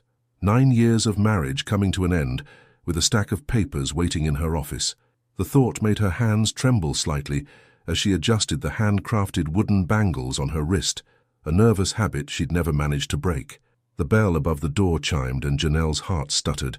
She didn't need to look up to know who it was. She recognized the heavy footfalls, the slight scrape of work boots against the welcome mat, the familiar rustling of paper bags. "Last delivery of the day," Augustus Lane Mercer announced, his voice carrying that particular gruffness it always did when he was trying to mask emotion. Gus stood in the doorway, grocery bags in his muscled arms, looking exactly as he had when she'd first fallen in love with him. Worn baseball cap pulled low over his clean-shaven head, full beard neatly trimmed, and those storm-grey eyes that could still make her breath catch. "You could have left them at the back door," Janelle said softly, maintaining her composure even as her chest tightened. At 6'1", Gus filled the doorframe of her small bakery, his broad shoulders and strong build a reminder of all the times she'd felt safe in his embrace. "Figured I should bring them in, considering—" He adjusted his cap, a telltale sign of discomfort. "The papers are ready?" Janelle nodded, her fingers instinctively moving to touch one of her braids. "In the office." She paused, watching as he set the bags on the counter. The familiar scent of his soap, plain and clean, just like him, mixed with the lingering sweetness of the day's baking. "Lemon cake?" Gus asked, noticing the fresh displays. His favorite. She'd made it without thinking. Muscle memory from years of knowing his tastes. Had some orders. It wasn't entirely true, but she couldn't admit she'd baked it thinking of him. "Gus, before we—" She took a deep breath, standing tall at her 5'10" height. "Could we have one last night? Not to change anything, just to remember?" The question hung in the air like suspended flour dust, delicate and explosive all at once. Gus's hand went to his cap again, adjusting it needlessly. Through the gap between the cap's brim and his beard, Janelle caught the flutter of emotion across his face. Surprise, hesitation, and something else. Something that looked dangerously like hope. "One night," he repeated, his voice rougher than before. "To walk through the neighborhood, maybe get a burger at Miller's." Janelle busied herself with the bangles again. "To remember who we were before the miscarriages, before the mounting bills, before the silences grew longer than the conversations, before they both started drowning in expectations neither could meet." Gus stood motionless, and for a moment Janelle thought he would refuse. Then, slowly, he reached for one of the fresh lemon cake samples on the counter. The gesture was so familiar. How many times had she watched him sneak tastes over the years, that it made her heart ache. "Miller's still has those sweet potato fries you like," he said finally, his eyes meeting hers from beneath the cap's brim. "And I heard they fixed the jukebox." The relief that flooded through Janelle was almost painful. She turned to grab her purse from behind the counter, using the moment to compose herself. When she faced him again, she managed a small smile. "Let me just lock up." As she moved around the shop, turning off lights and checking locks, Janelle felt Gus's presence like a physical weight. 9 years of marriage, countless shared moments, endless dreams both realized and shattered, all of it concentrated into this one last night. The radio continued playing softly, now crooning out "The Way We Were." Janelle almost laughed at the universe's sense of timing as she switched it off. In the sudden silence, she could hear Gus's steady breathing, could feel the weight of everything unsaid between them. "Ready?" he asked, holding the door open. The evening air rushed in, carrying with it the sense of approaching summer, cut grass, blooming magnolias, and the lingering warmth of a sun not quite set. Janelle stepped out onto the sidewalk, keenly aware of the secret growing inside her, the news she hadn't yet found the courage to share. One last night, to remember who they were, and maybe, just maybe, to discover who they could still become. "Ready," she answered, and together they stepped into the gathering dusk, leaving the divorce papers unsigned in her office drawer, waiting for whatever tomorrow might bring. The streetlights flickered to life along Mason Avenue as Janelle and Gus walked side by side, close enough to feel each other's presence, but carefully maintaining the distance that had grown between them over the years. Their shadows stretched long against the weathered brick buildings, dancing in and out of each other, like the memories that haunted every corner of their neighborhood. "Remember when this was Henderson's Hardware?" Janelle gestured to what was now a sleek phone repair shop. Her bangles clinked softly, the sound carrying in the evening quiet. "You used to spend hours in there planning all our home improvements."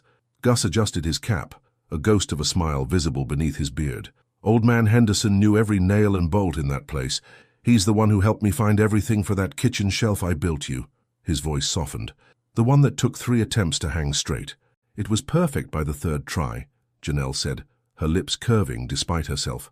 The shelf still hung in their kitchen, their soon-to-be former kitchen, holding the collection of vanilla extracts from around the world that Gus had started collecting for her early in their marriage. Each bottle represented a story, a moment, a dream of the bakery she'd eventually open. They passed the corner where Lucky's Diner used to stand, now an empty lot awaiting development.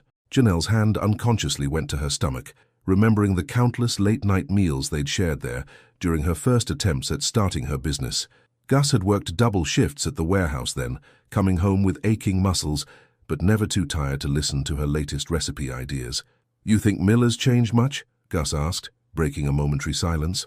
His grey-blue eyes caught the amber glow of a streetlight, and for a second, Janelle saw the younger man who'd first walked into her parents' church potluck, plate piled high with her sweet potato pie. "Some things don't change," she replied, thinking not of the restaurant but of the way her heart still responded to his presence. The early summer air carried the sweetness of blooming jasmine from Mrs. Martinez's garden, mixing with the lingering scent of barbecue from Winston's down the block. They reached Liberty Square Park, where string lights twinkled year-round in the old oak trees. Gus slowed his pace, and Janelle knew he was remembering the same moment she was, a crisp autumn evening 9 years ago, when he'd gotten down on one knee right by the stone fountain. "You were wearing that green dress," he said quietly, surprising her. "The one with the little gold buttons. You had your hair in those twists you used to do with the gold thread woven through," she finished, touched that he remembered such details. "And you were so nervous you kept dropping the ring box. 3 times. Gus chuckled, the sound rich and warm. "Your daddy never let me live that down." The mention of her father sobered them both. He'd passed away 2 years ago during the darkest period of their marriage. Janelle had thrown herself into work, spending longer hours at the bakery, while Gus had taken on extra shifts, neither of them knowing how to bridge the gulf of grief between them. They reached Miller's Diner, its neon sign casting a warm red glow across their faces. Through the windows, Janelle could see the familiar red vinyl booths where they'd spent countless dates. The jukebox in the corner was playing something soft and old, maybe Otis Redding. Before Gus could reach for the door, Janelle touched his arm. The contact, brief as it was, sent electricity through them both. "Wait," she said, her voice barely above a whisper. "There's something I need to tell you." Gus turned to face her fully, and for once he didn't adjust his cap or hide his eyes. The vulnerability in his expression made her throat tight. Here was the man she'd fallen in love with, the one who could be so gentle despite his size, so attentive despite his quiet nature.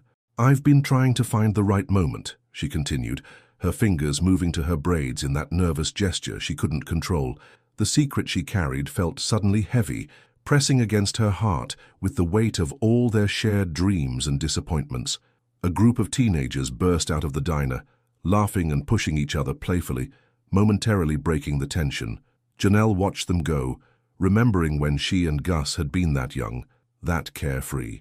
Before the responsibilities, before the losses, before life had taught them how dreams could slip through fingers like sugar through a sieve. "Whatever it is," Gus said softly, once they were alone again, "you can tell me." His hand twitched at his side, as if fighting the urge to reach for her. Janelle took a deep breath, the words forming on her tongue, but looking at him in the neon glow, seeing the mixture of concern and care in his eyes, she hesitated. Not here, not on the street. This moment, this revelation, deserved more than a hurried confession under flickering lights. "Let's eat first," she said finally, managing a small smile. "I haven't had those sweet potato fries in too long." Gus studied her face for a moment longer, and she knew he could sense the weight of her unspoken words. But he simply nodded, holding the door open for her, as he'd done countless times before.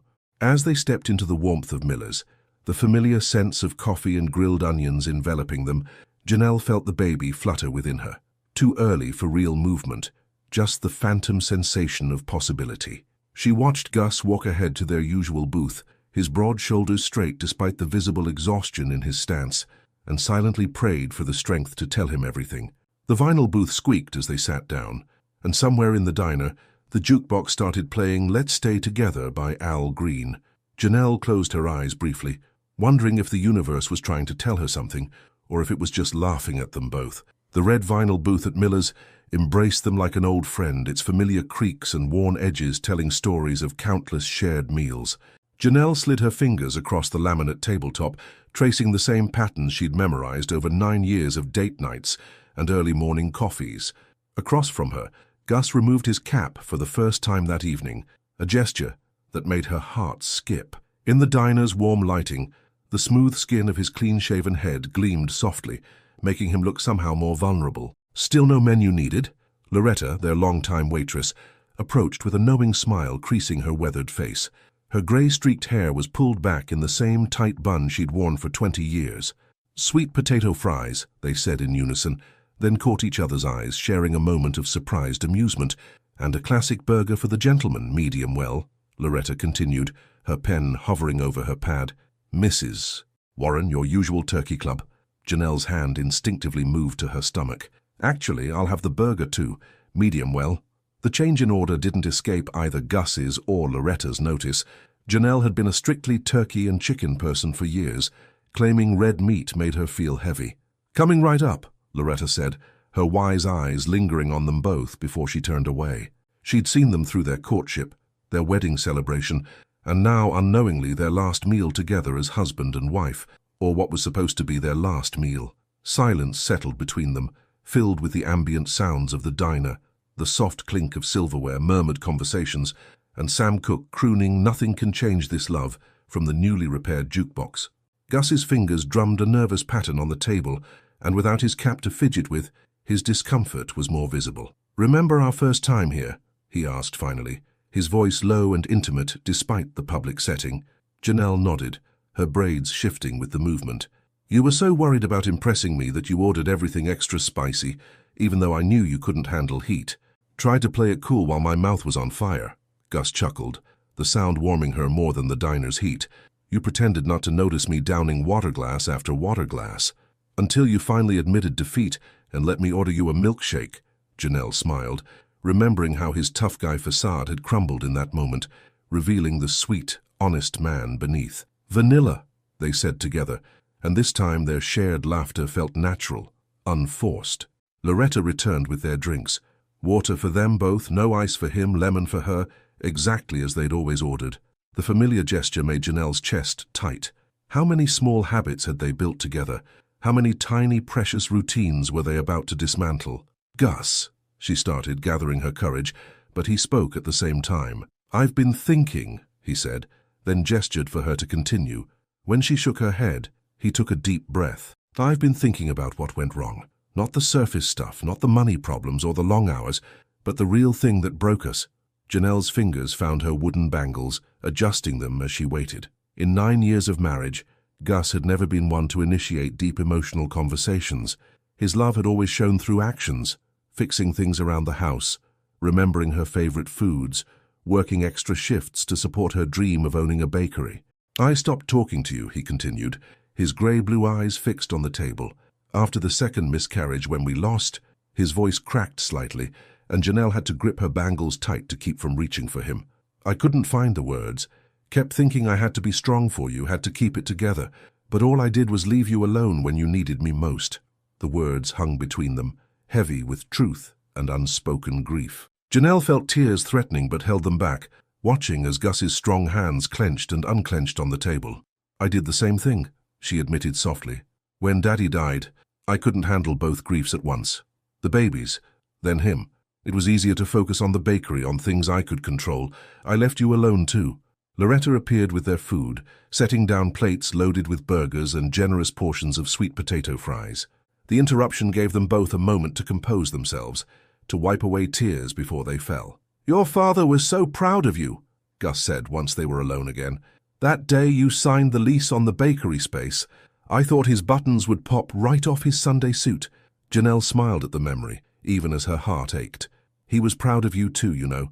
Always said you were the son he never had." She picked up a sweet potato fry, but didn't eat it. "He told me once that real love isn't about grand gestures. It's about choosing each other every day, especially on the days when it's hardest to choose." Gus's hand moved across the table, not quite touching hers, but close enough that she could feel its warmth. "I never stopped choosing you, Janelle," he said, his voice rough with emotion. "Even when I didn't know how to show it, even when I was drowning in my own failures." "What failures?" she asked, finally meeting his eyes fully. "All the promises I made, the house we were going to buy, the family we were going to have, the life I was supposed to give you." His fingers curled into a fist. "I watch you work so hard at the bakery, see how tired you are, and know I should be doing more." "Oh, Gus," Janelle breathed, understanding flooding her. All this time she'd thought his silence was indifference, his long hours a way to avoid her. But he'd been carrying his own burden of perceived inadequacy, measuring himself against promises made by a younger, more naive version of himself. The baby shifted inside her again, as if responding to the emotion in the air. Janelle pressed her hand to her stomach, knowing the moment had come.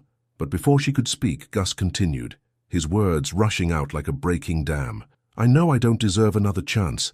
No, I messed up by shutting down instead of talking. But Janelle," he finally reached for her hand, his calloused fingers gentle against her skin. "If you gave me one more try, I swear I'd do better. I'd learn to talk about the hard stuff, would go to that counseling you suggested last year, would do anything to not lose you." Janelle's vision blurred with tears as she gripped his hand tight, the truth pressed against her lips, demanding to be spoken. In the background, the jukebox had switched to Etta James again, as if the universe itself was orchestrating their moment. "Gus," she whispered, her free hand still resting on her stomach, "there's something you need to know, something that might change everything."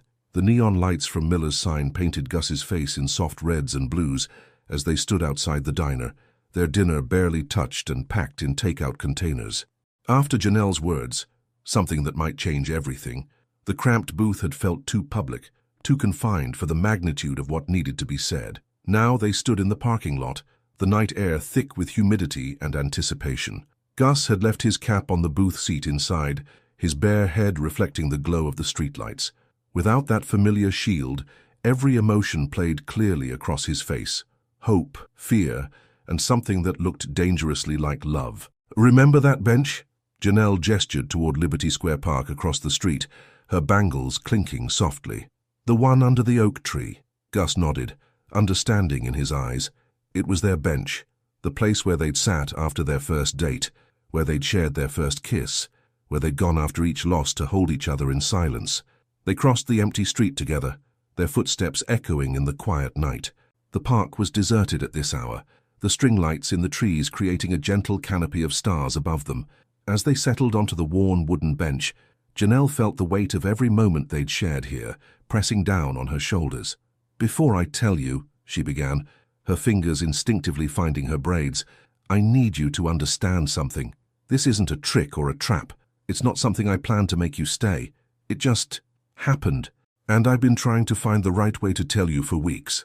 Gus turned toward her, his strong hands resting on his knees. In the dim light she could see they were trembling slightly. "Janelle," he said, his voice barely above a whisper, "whatever it is, just tell me, please." She took a deep breath, the warm night air filling her lungs.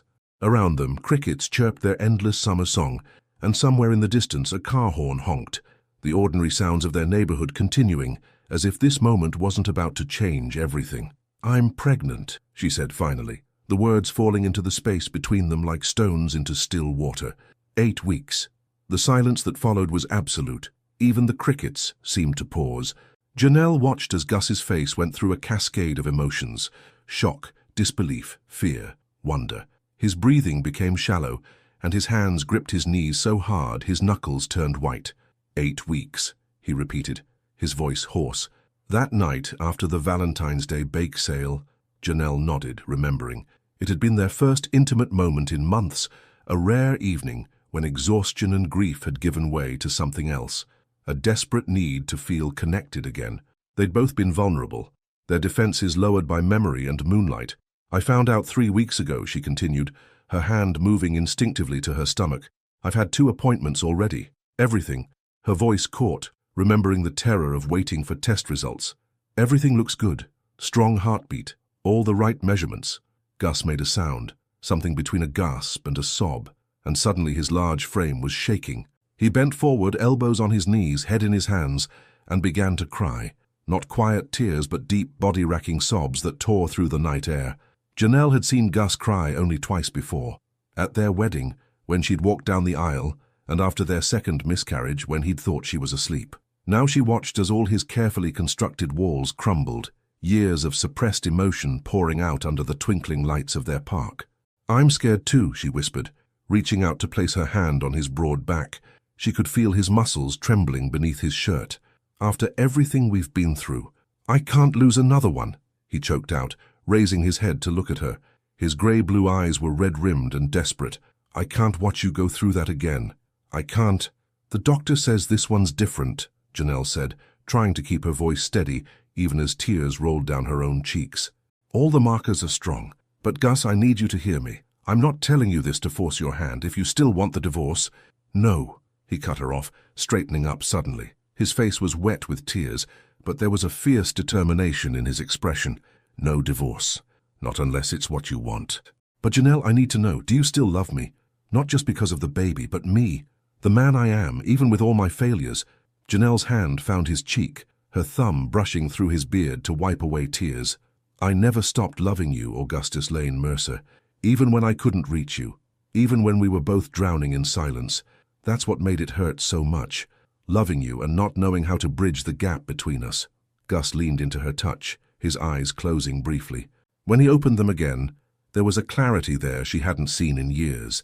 I want to come home, he said softly. Not to the house. I mean, really come home. To you. To us. To doing the hard work of fixing what's broken. It won't be easy, Janelle warned, though her heart was soaring. We've got years of habits to break, wounds to heal, and this baby, it's not a magic fix. We'll still have all our old problems, plus new ones.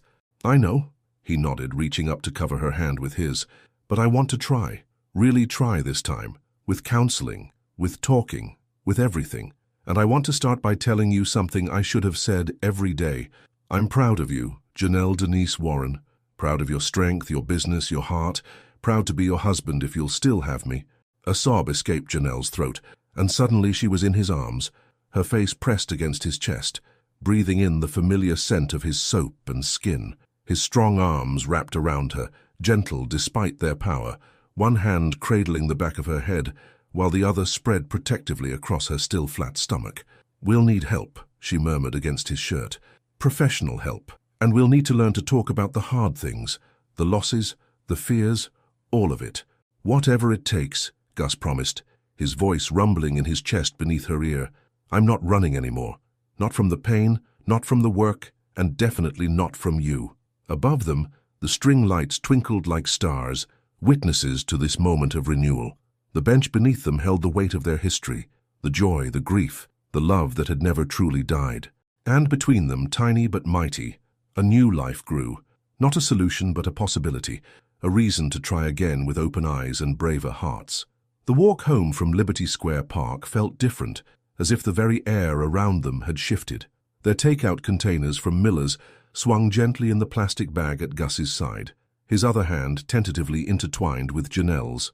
The simple contact sent currents of electricity through them both, familiar yet new, like rediscovering a favorite song. We should stop at the drugstore, Gus said suddenly, his voice still rough from crying. You need prenatal vitamins, right? And maybe some of that ginger tea you used to drink when— He stopped abruptly, memories of their previous pregnancies catching in his throat. Janelle squeezed his hand, acknowledging the pain while refusing to let it overwhelm them. I already have both, she said softly. Dr. Martinez prescribed the vitamins at my first appointment. But Gus— She paused their walk, turning to face him under the glow of a streetlight. I love that that's where your mind went first.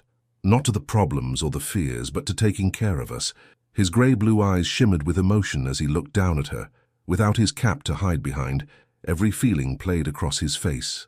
Love, worry, determination. I want to do everything right this time, he said.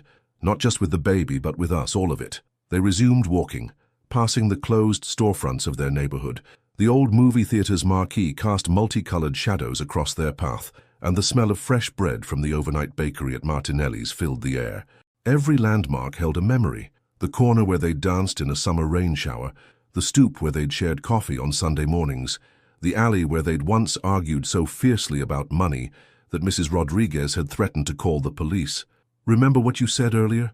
Janelle asked, her braids swaying gently as she walked. About wanting to come home? I've been thinking about what that means. Gus listened intently, his thumb tracing gentle circles on her hand. The gesture was so achingly familiar that Janelle had to take a moment to steady her voice. Home isn't just the house, she continued. It's not even just us. It's trust, communication, all the things we let slip away because we were too scared or too proud to be vulnerable. They reached the corner where Maple Street met Oak Drive, where their modest two-bedroom rental house waited. The porch light was still on. Janelle had left it burning when she'd headed to the bakery that morning, never imagining how different her world would be when she returned. Can we sit for a minute? Gus gestured to their front steps. Like everything else about their home, the steps were simple but solid, worn smooth by years of use. They settled down together, shoulders touching, the takeout bag forgotten at their feet. "I've been seeing someone," Gus said quietly, and Janelle's heart stopped for a moment before he quickly added, "A therapist, I mean, for the past month, at the community center downtown." Janelle turned to look at him, surprise and hope warring in her chest. "You have?" He nodded, his hand absently rubbing the back of his neck where his cap usually sat. "Remember that day at the warehouse when the forklift almost—" He swallowed hard. "It scared me straight, I guess. Made me realize I was carrying too much inside. Anger, grief, fear of not being enough. The counselor, she's been helping me understand how much of that I've been taking out on us by staying silent." Tears welled in Janelle's eyes, but these were different from the ones they'd shed in the park. These were tears of pride, of recognition for the courage it must have taken him to take that step alone. "That's why," she started, realization dawning. "That's why you've been working fewer night shifts lately?" "Tuesday afternoons," he confirmed. "I told the guys I had physical therapy for my back. Was too scared to admit the truth." He looked down at their joined hands. "But I'm not scared anymore." "Well, no, that's a lie. I'm terrified, but not of telling the truth, just of losing another chance with you." Janelle shifted closer, resting her head against his strong shoulder. "I started keeping a journal," she confessed, "after Daddy died, writing down all the things I couldn't say out loud, about the babies we lost, about how sometimes I was so angry at you for not crying with me, even though I was doing the same thing, holding everything in until I felt like I would burst." Above them, the porch light attracted moths, their shadows dancing on the weathered wood of the steps. From inside the house came the familiar tick of the old wall clock, marking time as it had through all their joys and sorrows. "Can I?" Gus's voice was hesitant. "Can I touch?" His eyes dropped to her stomach. Janelle guided his large hand to her abdomen, still flat, but holding so many possibilities. "There's nothing to feel yet," she said softly, "but the doctor said everything looks perfect, strong heartbeat like a little hummingbird." Gus's breath caught, his hand trembling slightly against her. "A hummingbird," he repeated, wonder in his voice. Then, so quietly she almost missed it, "Hello, little one. I'm your daddy, and I promise I'm going to do better this time." The simple declaration broke something open in Janelle's chest. "We both will," she whispered, covering his hand with hers. "But Gus, we need rules this time, real ones." He nodded, not moving his hand from her stomach. "Like what?" "No more silence," she said firmly. "When we're hurting, we say it. When we're scared, we admit it. And," she took a deep breath, "we keep going to counseling, both of us, together and separately. Weekly date nights," Gus added, surprising her. "Not just dinner, but real talks about dreams, fears, everything. Monthly budget reviews," Janelle continued, warming to the idea. "No more avoiding the money conversations because they're hard. And no more sleeping on the couch when we're angry," Gus said, a hint of his earlier tears returning to his voice. "That's where it started, isn't it? Those nights of choosing distance over discomfort." Janelle nodded, remembering too many nights of lying awake in their bed, listening to Gus's breathing from the living room, both of them too stubborn or too scared to bridge the gap. "We should write these down," she suggested, her practical side emerging. "Make it official, like a new kind of marriage vow, but with concrete steps." Gus's hand finally moved from her stomach, but only so he could wrap his arm around her shoulders, drawing her closer. "Tomorrow," he said. "Tonight, can we just be together? Maybe heat up these burgers and talk about small things? I want to hear about your day at the bakery, about the baby appointments, about everything I've been missing." Janelle felt warmth spread through her chest at his words. This was what she'd missed most. Not the big moments, but the quiet intimacy of shared details, of ordinary love. "Small things sound perfect," she agreed, standing and offering him her hand. "And Gus, welcome home." He took her hand, rising to his full height, and this time when he looked at her, there was no hiding, no fear, just pure, unguarded love. Together, they climbed the familiar steps to their front door, ready to begin again with newer, wiser hearts. Dawn crept through the bedroom windows of their modest house, painting the walls in soft amber hues. Janelle woke to the unfamiliar yet achingly familiar sensation of Gus's warmth beside her. They had fallen asleep on top of the covers, fully clothed, after talking until the early hours. His large frame curved protectively around her, one hand still resting gently on her stomach. The morning silence was broken by the quiet chirp of her phone alarm. 5:30 a.m. Bakery prep time. Janelle moved to silence it, but Gus's hand caught hers. "Already awake," he murmured, his voice rough with sleep. "Been watching you breathe for the past hour." She turned to face him, taking in the vulnerability of his uncovered head, the softness in his grey-blue eyes. "That's not creepy at all," she teased, but her heart swelled at his words. "Kept thinking I was dreaming," he admitted, propping himself up on one elbow. "Afraid if I close my eyes again, I'd wake up in that empty apartment above the hardware store." Janelle reached up to trace the line of his beard, remembering all the mornings they'd lost to silence and distance. "Not a dream," she whispered. "But Gus, we have some hard conversations ahead of us today." He nodded, catching her hand and pressing a kiss to her palm. "Starting with your mother." The mention of Adrienne Warren made Janelle's stomach clench, and not from morning sickness. Her mother had been their strongest supporter through the miscarriages, but also the first to notice when their marriage began crumbling. She'd watched with quiet disapproval as they'd withdrawn from each other, and when they'd announced their separation 3 months ago, she'd simply said, "Sometimes love isn't enough without wisdom to guide it." "She'll be at the bakery this morning," Janelle said, sitting up slowly. "Thursday is her day to help with the books." A wave of nausea rolled through her, and she breathed deeply, trying to settle her stomach. Gus was immediately alert, reaching for the ginger tea and crackers he'd insisted on preparing before they went to bed.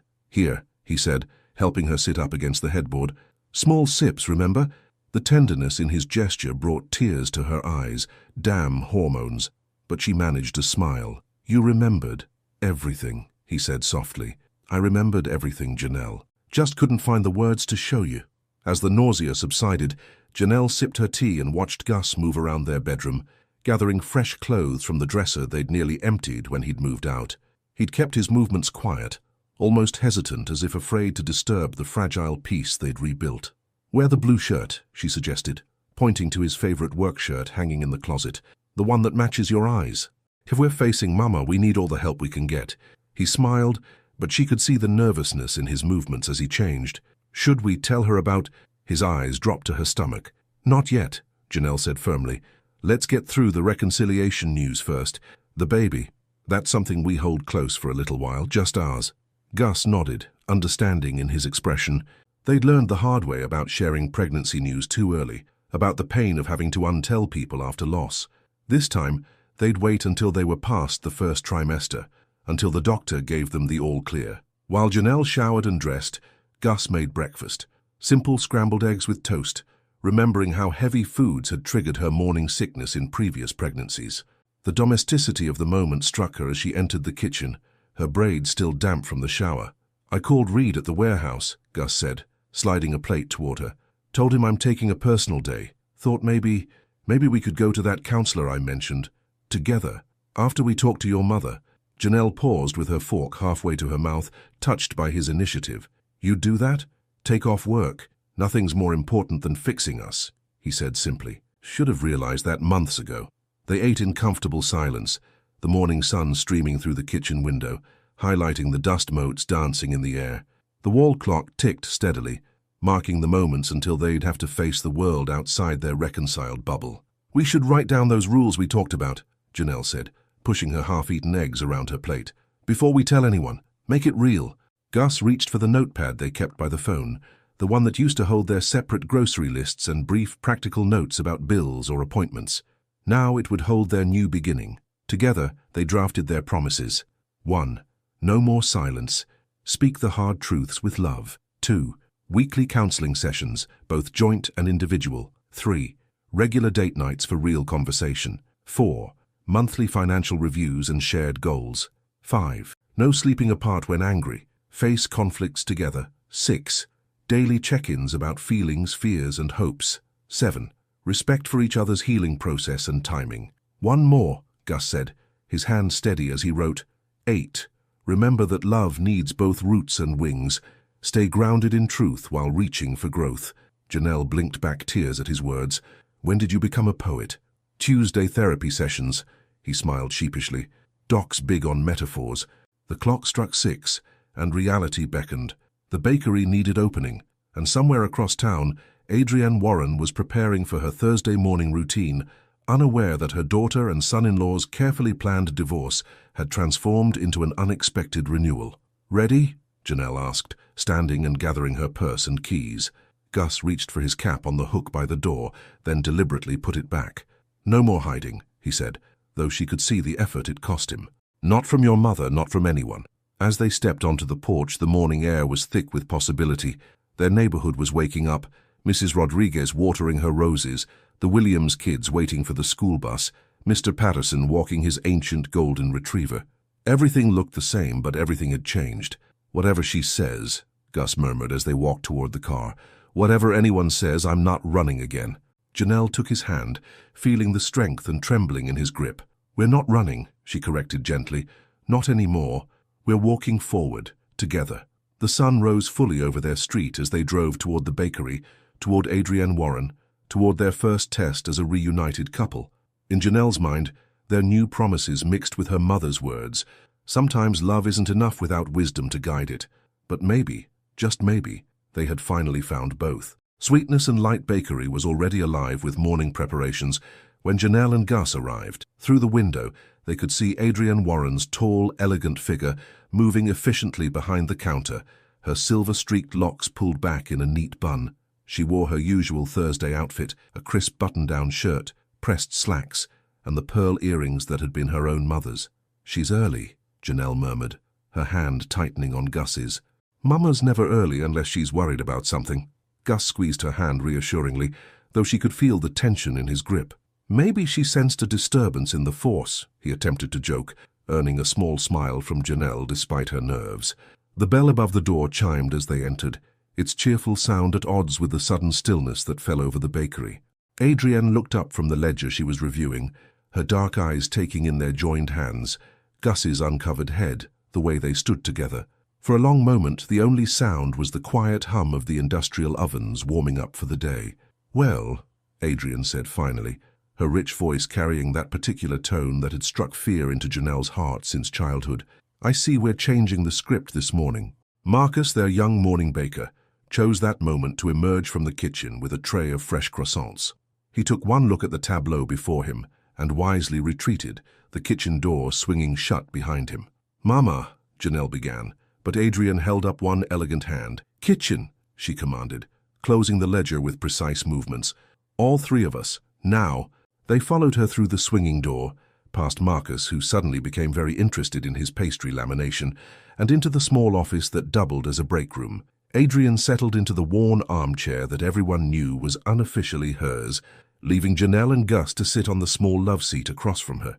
"So," Adrienne said, smoothing her slacks with practiced grace, "whose idea was this reconciliation? And please don't tell me it's because of those divorce papers I spent good money on with my lawyer friend." "It's not what you think, Mama," Janelle started, then caught herself. No more hiding, they'd promised. "Actually, it's exactly what you think. We're trying again. But this time it's different." "Different," Adrienne repeated, the word carrying decades of maternal skepticism. Her eyes fixed on Gus, who, to his credit, met her gaze steadily. "Augustus Lane Mercer, the last time you sat in this room, you told me you were stepping aside because you couldn't watch Janelle sacrifice her happiness anymore. Those were your exact words. What's changed?" Gus leaned forward, his large hands clasped between his knees. "I have," he said simply, "or I'm trying to. Been seeing a counselor at the community center, learning to talk about the hard stuff instead of just carrying it." Something flickered in Adrienne's expression, surprise, perhaps even approval, but it was quickly masked. "And you, daughter, what's different for you?" Janelle touched her wooden bangles, drawing strength from their familiar presence.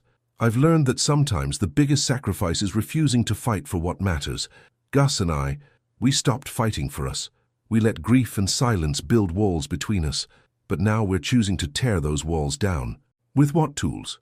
Adrienne asked, but her voice had softened slightly. "Love alone won't fix what's broken." "We made rules," Gus said, reaching into his pocket for the folded paper from their morning. His hands trembled slightly as he passed it to Adrienne, but his voice was steady. Real ones, about counseling, communication, facing things together. Adrienne unfolded the paper, her reading glasses appearing from her shirt pocket. As she read their carefully written promises, her expression remained neutral, but Janelle, who had spent a lifetime learning to read her mother's micro-expressions, caught the slight softening around her eyes. "Love needs both roots and wings," Adrienne read aloud, looking up at them. "Your words? Mine? Gus admitted. From therapy. Been learning that strength isn't about carrying everything alone. It's about being brave enough to share the load. Adrian refolded the paper with precise creases. And what happens the next time life throws you a curveball? The next time money gets tight, or dreams get deferred, or grief comes knocking? Janelle felt Gus tense beside her, knew he was thinking of the precious secret they carried, of all the potential for both joy and heartbreak growing within her. Under the table, she squeezed his knee gently. We face it together, Janelle said firmly. With help when we need it, with words instead of silence, with the wisdom to know that every storm passes, if you're willing to weather it side by side. Adrian's eyes narrowed slightly. You're different this morning, daughter. There's something... She paused, her gaze sharpening. Does this reconciliation have anything to do with us realizing we never stopped loving each other? Janelle interrupted quickly. Yes. With us finally being ready to do the hard work of marriage? Absolutely. With anything else? No, Mama. This is about Gus and me choosing each other again, with open eyes and stronger hearts. The silence that followed was heavy with unspoken understanding. Adrienne Warren hadn't raised a fool, and she certainly hadn't missed the way Janelle's hand kept drifting to her stomach, or how Gus's protective posture had shifted subtly when pregnancy was hinted at. But she was also a woman who knew when to hold her peace. Well, she said finally, standing with fluid grace, I suppose I'll be calling Lawrence about voiding those divorce papers. She smoothed her slacks again, a gesture Janelle recognized as her mother gathering her thoughts. But first, Augustus, you're going to help Marcus with the heavy lifting while I have a word with my daughter. After that, we'll all sit down and review the bakery's financial planning, since apparently we're back to operating as a family business. Gus stood, and for a moment, Janelle saw him reach instinctively for a cap that wasn't there. Instead, he straightened his shoulders, meeting Adrienne's gaze. Yes, ma'am, and thank you for listening, for giving us another chance. Oh, I haven't given you anything yet, Adrienne replied, but there was a warmth in her voice that hadn't been there before. That's something you'll have to earn, both of you, day by day, choice by choice. As Gus left to help Marcus, Adrienne turned to her daughter. In the early morning light filtering through the small office window, Janelle saw not just her mother, but the woman who had raised her alone after her father passed, who had taught her that love was an action as much as a feeling. Now then, Adrienne said softly, settling back into her chair, tell me everything. And don't you dare leave out a single detail about my grandbaby. Janelle's eyes widened. How did you... Please. Adrienne waved her hand dismissively, but her eyes were twinkling. I carried you for 9 months. You think I don't recognize that glow, that careful way of moving, that look in Augustus's eyes like he's guarding the crown jewels? Just tell me you're being monitored properly this time. And so, in the warm safety of her mother's presence, surrounded by the smell of baking bread and the distant sound of Gus's deep laugh mixing with Marcus's chatter, Janelle began to share her precious secret, her hopes, her fears. As she talked, she watched her mother's face soften with love and understanding, and she knew that whatever challenges lay ahead, they would face them together, all of them, as a family renewed. The community center's counseling office was smaller than Janelle had imagined, but somehow its compact coziness made it feel safe. Dr. Amara Patel, the counselor Gus had been seeing, sat across from them in a well-worn leather chair, her dark hair streaked with natural grey and her warm brown eyes radiating calm understanding. The afternoon sun filtered through bamboo blinds, creating a gentle pattern of light and shadow across the floor. So Gus, Dr. Patel began, her voice carrying the slight lilt of her British Indian heritage. This is quite a change from our last session. Want to tell me what's happened? Gus sat forward on the small sofa he shared with Janelle, his hands clasped between his knees. For the first time since their reconciliation, he'd put his cap back on. Not to hide, he'd explained, but because the fluorescent lights in the waiting room had given him a headache. Now he removed it again, setting it aside deliberately. Everything's changed, he said, his voice steady despite his obvious nervousness. Janelle and we're choosing to fight for us.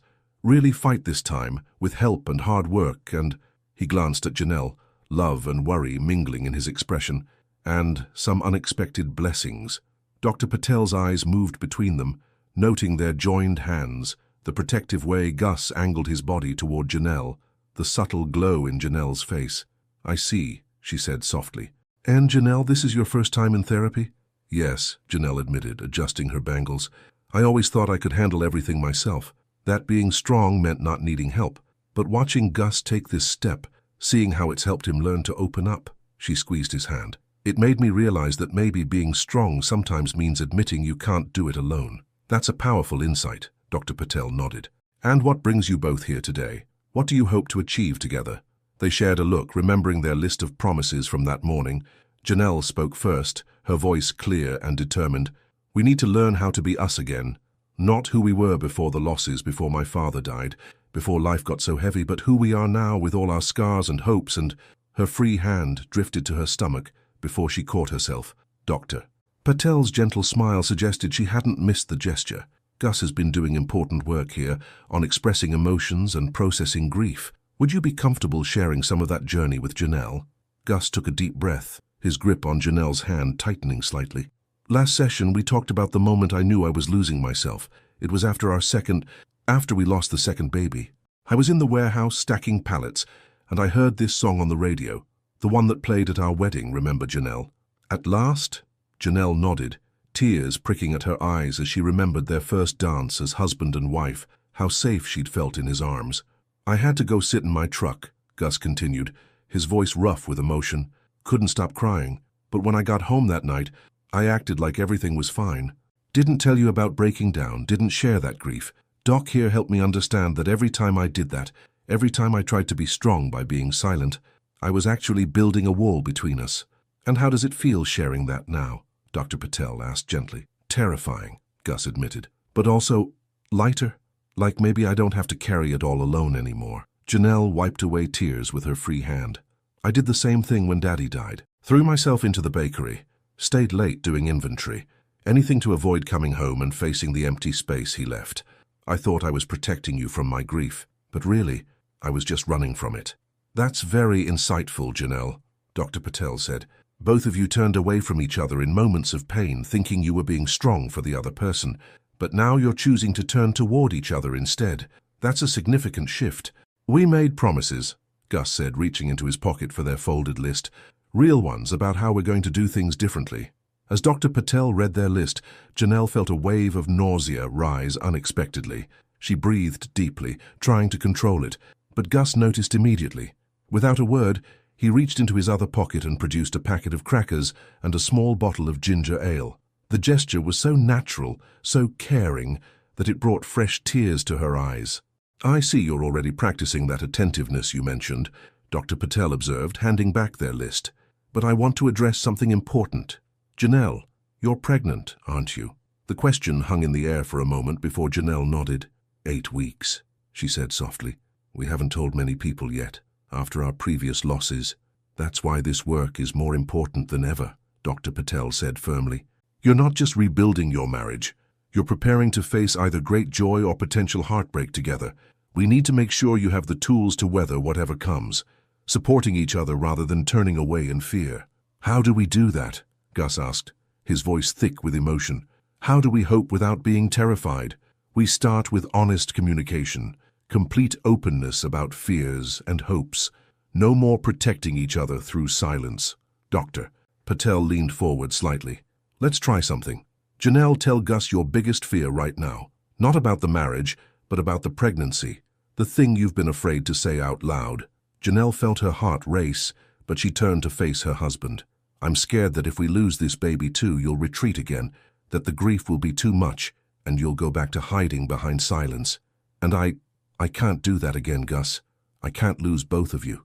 Gus's eyes filled with tears, but he held her gaze. My biggest fear is that I'll fail you both, that I won't be strong enough or present enough or enough, that you'll need me and I'll freeze up like before. Good, Dr. Patel said softly. Very good. Now what would it mean to face those fears together instead of letting them drive you apart? It would mean, Janelle started, then had to pause to steady her voice. It would mean telling you when I'm scared, instead of pretending to be fine, letting you hold me through the fear instead of pushing you away to protect myself.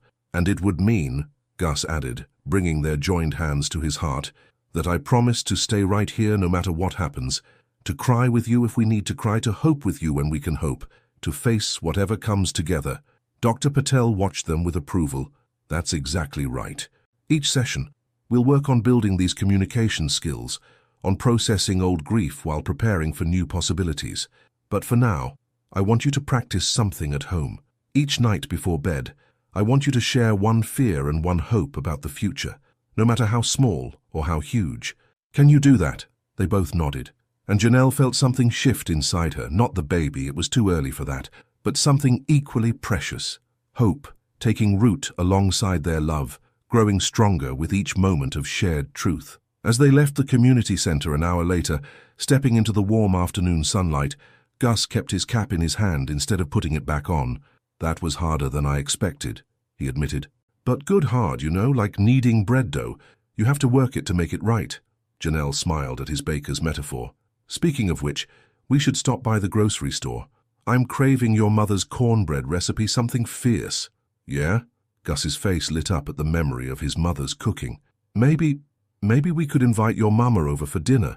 Start rebuilding that bridge too?" Janelle leaned into his solid warmth as they walked to the car. "One bridge at a time, love, but yes, soon. For now, let's just practice being us again, the new us with all our tools and promises and hopes." "The new us," Gus repeated softly, finally putting his cap back on against the bright sun. I like the sound of that. The first real test of their new promises came exactly 1 week after their counseling session. Janelle sat in her bakery office, staring at the mounting bills spread across her desk, while morning sickness churned her stomach. The wholesale price of butter had jumped again, the mixer needed repairs, and their biggest corporate client had just cut their standing order in half, citing budget constraints. Her first instinct was to handle it alone, to shield Gus from one more worry. Her fingers hovered over her wooden bangles, a nervous habit that now felt like a warning sign. Dr. Patel's voice echoed in her mind. "Notice when you're tempted to retreat. That's your cue to reach out instead." With trembling hands, she picked up her phone and typed, "Can you come by the bakery after your shift? Need to talk about something important." "We're okay, but I need my partner." Gus's response came quickly. "Taking my lunch break now. Be there in 15. Love you." Those last 2 words, part of their new commitment to expressing feelings openly, made tears spring to her eyes. Damn, pregnancy hormones. Or maybe it was just the relief of not having to carry this burden alone. True to his word, Gus arrived 14 minutes later, still in his work clothes, a light sheen of warehouse dust on his shoulders. He'd left his cap in the car again, and his concerned eyes found hers immediately. "What's wrong?" he asked, closing the office door behind him. Janelle gestured to the papers on her desk. "Remember how we promised to face financial stuff together? Well, here's our first test." She explained the situation, watching as he pulled up the spare chair to sit beside her. "Show me everything," he said simply. No judgment or panic in his voice, just steady support. Together they went through the numbers.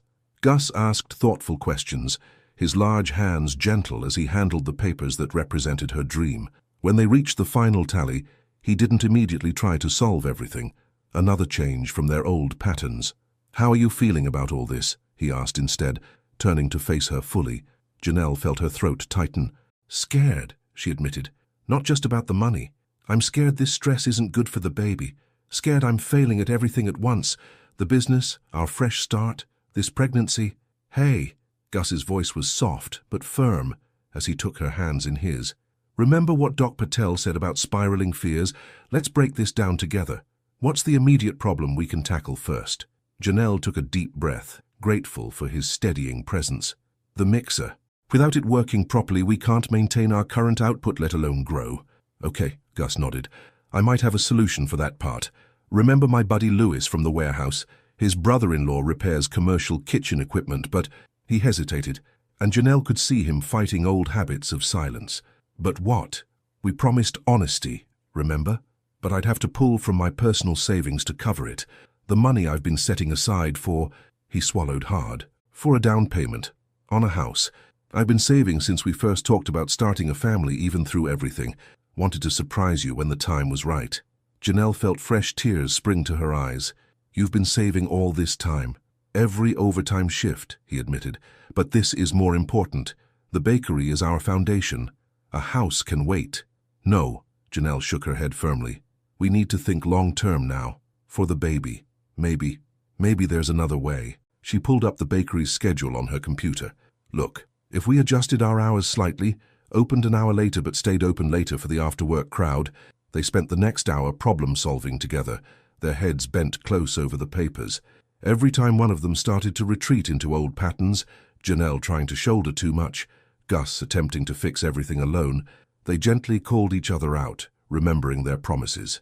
Finally, they had a plan. Janelle would negotiate with their suppliers for better bulk rates, pointing out their long-standing relationship. Gus would talk to Lewis about a payment plan for the mixer repairs. They'd adjust the bakery's hours and expand their afternoon tea service, which had higher profit margins. Most importantly, they'd keep the house savings intact for their growing family's future. "We did it," Janelle said softly, amazed at how much lighter she felt. "We actually faced it together and found a solution." "We did," Gus agreed, then hesitated. "But there's something else we need to talk about, something I've been afraid to bring up." Janelle tensed slightly but forced herself to stay open. "Tell me." "I want to learn the bakery business," he said in a rush. "Not just helping with deliveries or heavy lifting, really learn it. The books, the baking, everything. So when the baby comes, you can take actual maternity leave without worrying about everything falling apart." Janelle stared at him, stunned. In all their years together, Gus had always kept a careful distance from the technical side of her business, not wanting to intrude on her domain. "You'd do that? Learn all of it?" "Been watching YouTube videos on bread making," he admitted sheepishly. "During lunch breaks. Marcus has been giving me pointers too, when I help with deliveries. I know it's your dream, your space. But maybe it could be our dream now. A real family business for our family." The tears came freely now as Janelle launched herself into his arms, nearly knocking them both off their chairs. "Yes," she whispered against his neck. "Yes to all of it." A knock at the door made them pull apart slightly. Marcus poked his head in, looking apologetic. "Sorry to interrupt, but Mrs. Warren's on the phone. Says she's been trying to reach you both." Janelle checked her phone and found 3 missed calls from her mother. Fear flickered through her until she remembered their new promise: face everything together. "We'll take it in here," she said, reaching for the office phone while keeping her other hand firmly in Gus's. "Finally," Adrian's voice came through the speaker. "I've been trying to reach you two for an hour. I just got off the phone with Lawrence about those divorce papers, and he had an interesting proposal about restructuring the bakery as a family corporation. Are you both sitting down? We need to talk about securing your future, all 3 of you." Janelle met Gus's eyes and saw her own mix of emotions reflected there: gratitude for her mother's support, anxiety about big changes, hope for their future. But most importantly, she saw something that had been missing in both their eyes for too long: the absolute certainty that whatever came next, they would face it together. "We're sitting down, Mama," Janelle said, putting the phone on speaker, "and we're ready to talk about the future, all of it." Outside the office, the bakery hummed with afternoon activity. The scent of fresh bread mingled with the sweetness of pastries, and somewhere in the kitchen, Marcus was probably already experimenting with new recipes. Life wasn't perfect. There were still bills to pay, challenges to face, and a long road ahead. But for the first time in years, Janelle felt like they were building something real and lasting, not just for themselves, but for the little one growing inside her, for their family, for their future. Gus squeezed her hand 3 times, their old signal for "I love you," as Adrienne began outlining her ideas.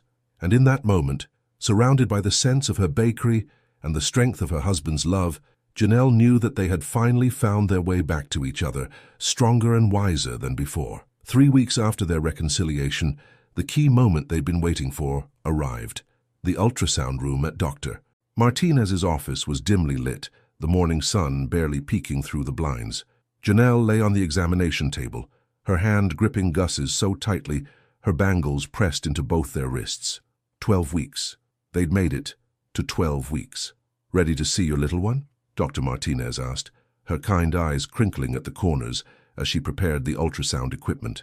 "We're ready," they said in unison, then shared a small smile at their synchronized response. The gel was cold on Janelle's stomach, but she hardly noticed. Her attention was fixed on the screen, waiting, hoping, praying. Beside her, Gus had removed his cap entirely, holding it over his heart like a shield.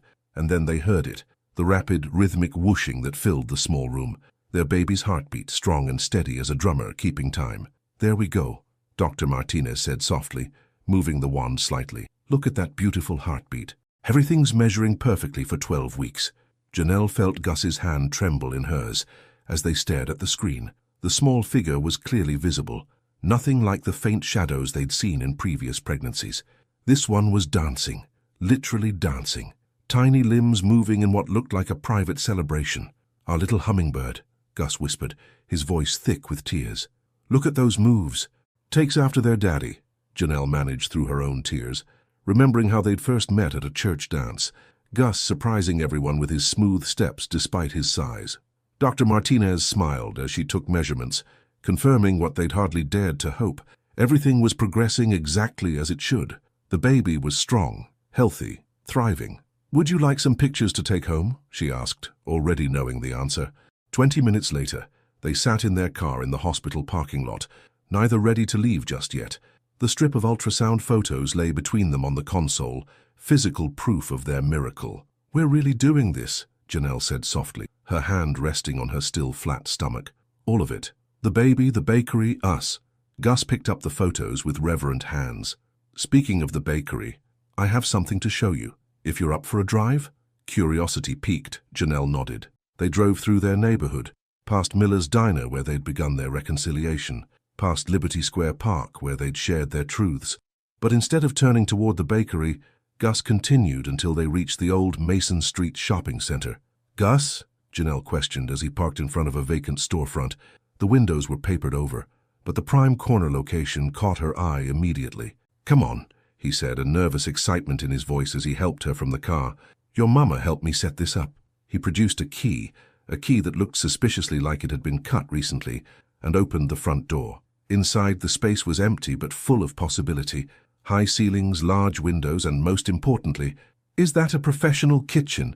Janelle gasped, peering through the swinging doors at the back. "Previous tenant was a restaurant," Gus explained, watching her face carefully. "Place has been empty 6 months. Owners willing to lease with an option to buy. It's twice the size of your current location, has better parking, and—" He guided her to the window, pointing across the street. "There's a park right there. Perfect spot for parents to bring kids after school. Perfect spot for our kid to play while we work." Janelle turned slowly, taking in the space with new eyes. She could see it all. Display cases along the walls, cafe tables by the windows, the scent of fresh bread filling the air. A true family bakery, with room to grow. "The numbers," she started, but Gus was already pulling out a folder. "Already worked them out with your mama. Between the house savings, the corporation restructure she suggested, and the small business grant Marcus found, we can make it work. It'll be tight for a while, but with both of us running it together." "Both of us?" Gus squared his shoulders, looking nervous but determined. "I gave notice at the warehouse yesterday. Marcus agreed to train me full-time in basic baking, and your mama's going to teach me the books. If that's what you want." Janelle felt tears threatening again. These pregnancy hormones were really doing a number on her. But these were happy tears. The happiest. "One condition," she said, moving to stand in front of him. "We keep the name." "Sweetness and light," Gus nodded, pulling her close. "Because that's what you brought to my life, what we're building together. What we're growing together," she corrected, placing his hand on her stomach. As if on cue, a ray of morning sun broke through the papered windows, painting the empty space in possibilities. They stood there in the light, holding each other, holding their future. So much lay ahead, renovations and recipes, morning sickness and midnight cravings, fears to face and joys to celebrate. But they would face it all together, with open hearts and honest words, with love strengthened by wisdom and trust rebuilt day by day. Later that evening, they sat on their front porch steps, sharing the ultrasound photos with Adrienne. The neighborhood hummed with life around them, children playing, dogs barking, the ice cream truck making its rounds. Normal sounds that now seemed magical, part of the symphony of their renewed life. "I have a hope and a fear," Gus said suddenly, remembering their nightly ritual from therapy. "Want to hear them?" Janelle leaned into his solid warmth. "Always. I hope our little hummingbird gets your smile," he said softly. "Your strength, your way of making everyone feel welcomed and valued. And your fear," Adrienne prompted gently, "that I won't be able to give you both everything you deserve." He paused, then added quickly, "But I'm not letting that fear win. I'm choosing to believe in us instead." "Good answer," Adrienne approved, rising to head home. "You're learning, Augustus Lane Mercer. You're both learning." After she left, Janelle shared her own hope and fear in the gathering dusk. "I hope this little one gets your heart," she whispered, "your gentleness, your capacity for growth and change, and your fear that it won't always be this perfect." She touched her stomach, then his cheek, But then I remember it doesn't have to be perfect, it just has to be real. And this? Us? This is the most real thing I've ever known. Gus pulled her closer as the first stars appeared above their simple house on their quiet street. Tomorrow would bring more changes, more challenges, more choices to make and promises to keep.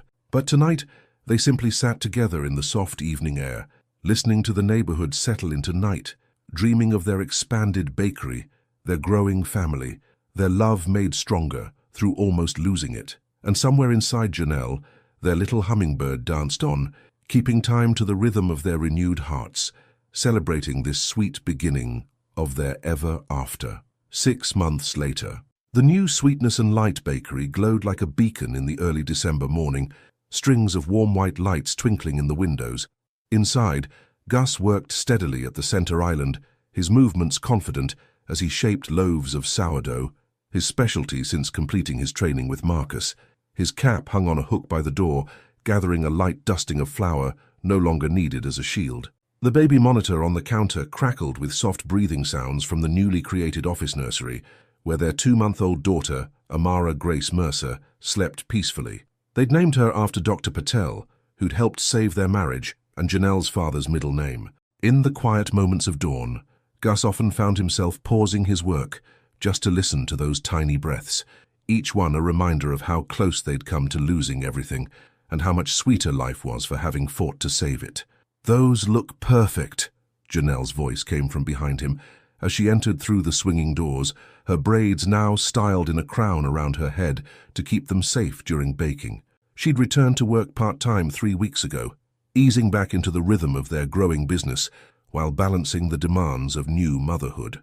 "Almost as perfect as my girls," Gus replied, earning that smile he loved, the one that still made his heart skip even after all these years.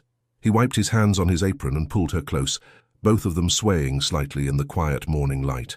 Through the front windows, they could see their new sign being installed: Sweetness and Light Family Bakery and Cafe, Esther 2025. The expanded space had been open for 2 months now, and already their community had embraced it. The cafe tables were filled daily with regular customers, young families, and even a weekly seniors coffee club that Adrienne had somehow ended up leading. "Ready for the holiday rush?" Janelle asked, checking their prep list for the day. December was proving to be their busiest month yet, with special orders piling up and their new line of holiday gift baskets selling faster than they could assemble them. "Ready for anything with you," Gus answered, and they both knew he meant more than just the breakfast crowd. They still had their nightly check-ins, sharing hopes and fears, keeping their promises of honesty and openness. Some days were harder than others, but they faced them together, stronger for having nearly lost their way. The baby monitor crackled again, this time with familiar stirring sounds. Both parents paused, listening as their daughter worked up to her usual morning song, not quite crying, more like a gentle humming that had earned her the nickname Little Hummingbird.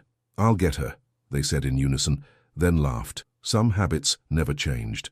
"Are you finished the sourdough?" Janelle decided, already heading for the office.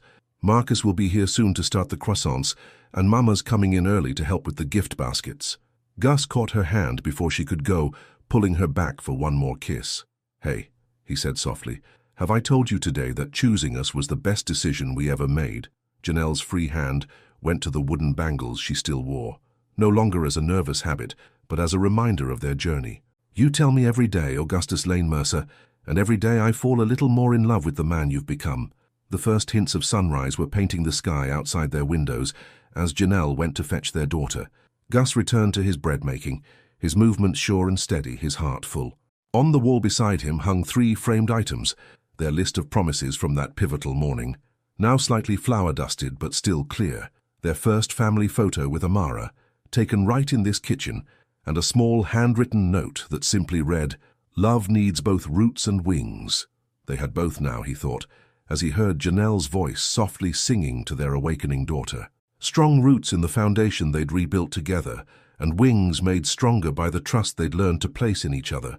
Their story wasn't perfect, real love never is, but it was theirs, seasoned with just the right mixture of sweetness and light, of challenges faced and victories won together. Just then, as if to punctuate his thoughts, Amara's happy gurgle echoed through the bakery, followed by Janelle's gentle laughter. Outside, the city was waking up, Customers would soon be lining up for their morning bread and coffee, and another day of their shared dream would begin.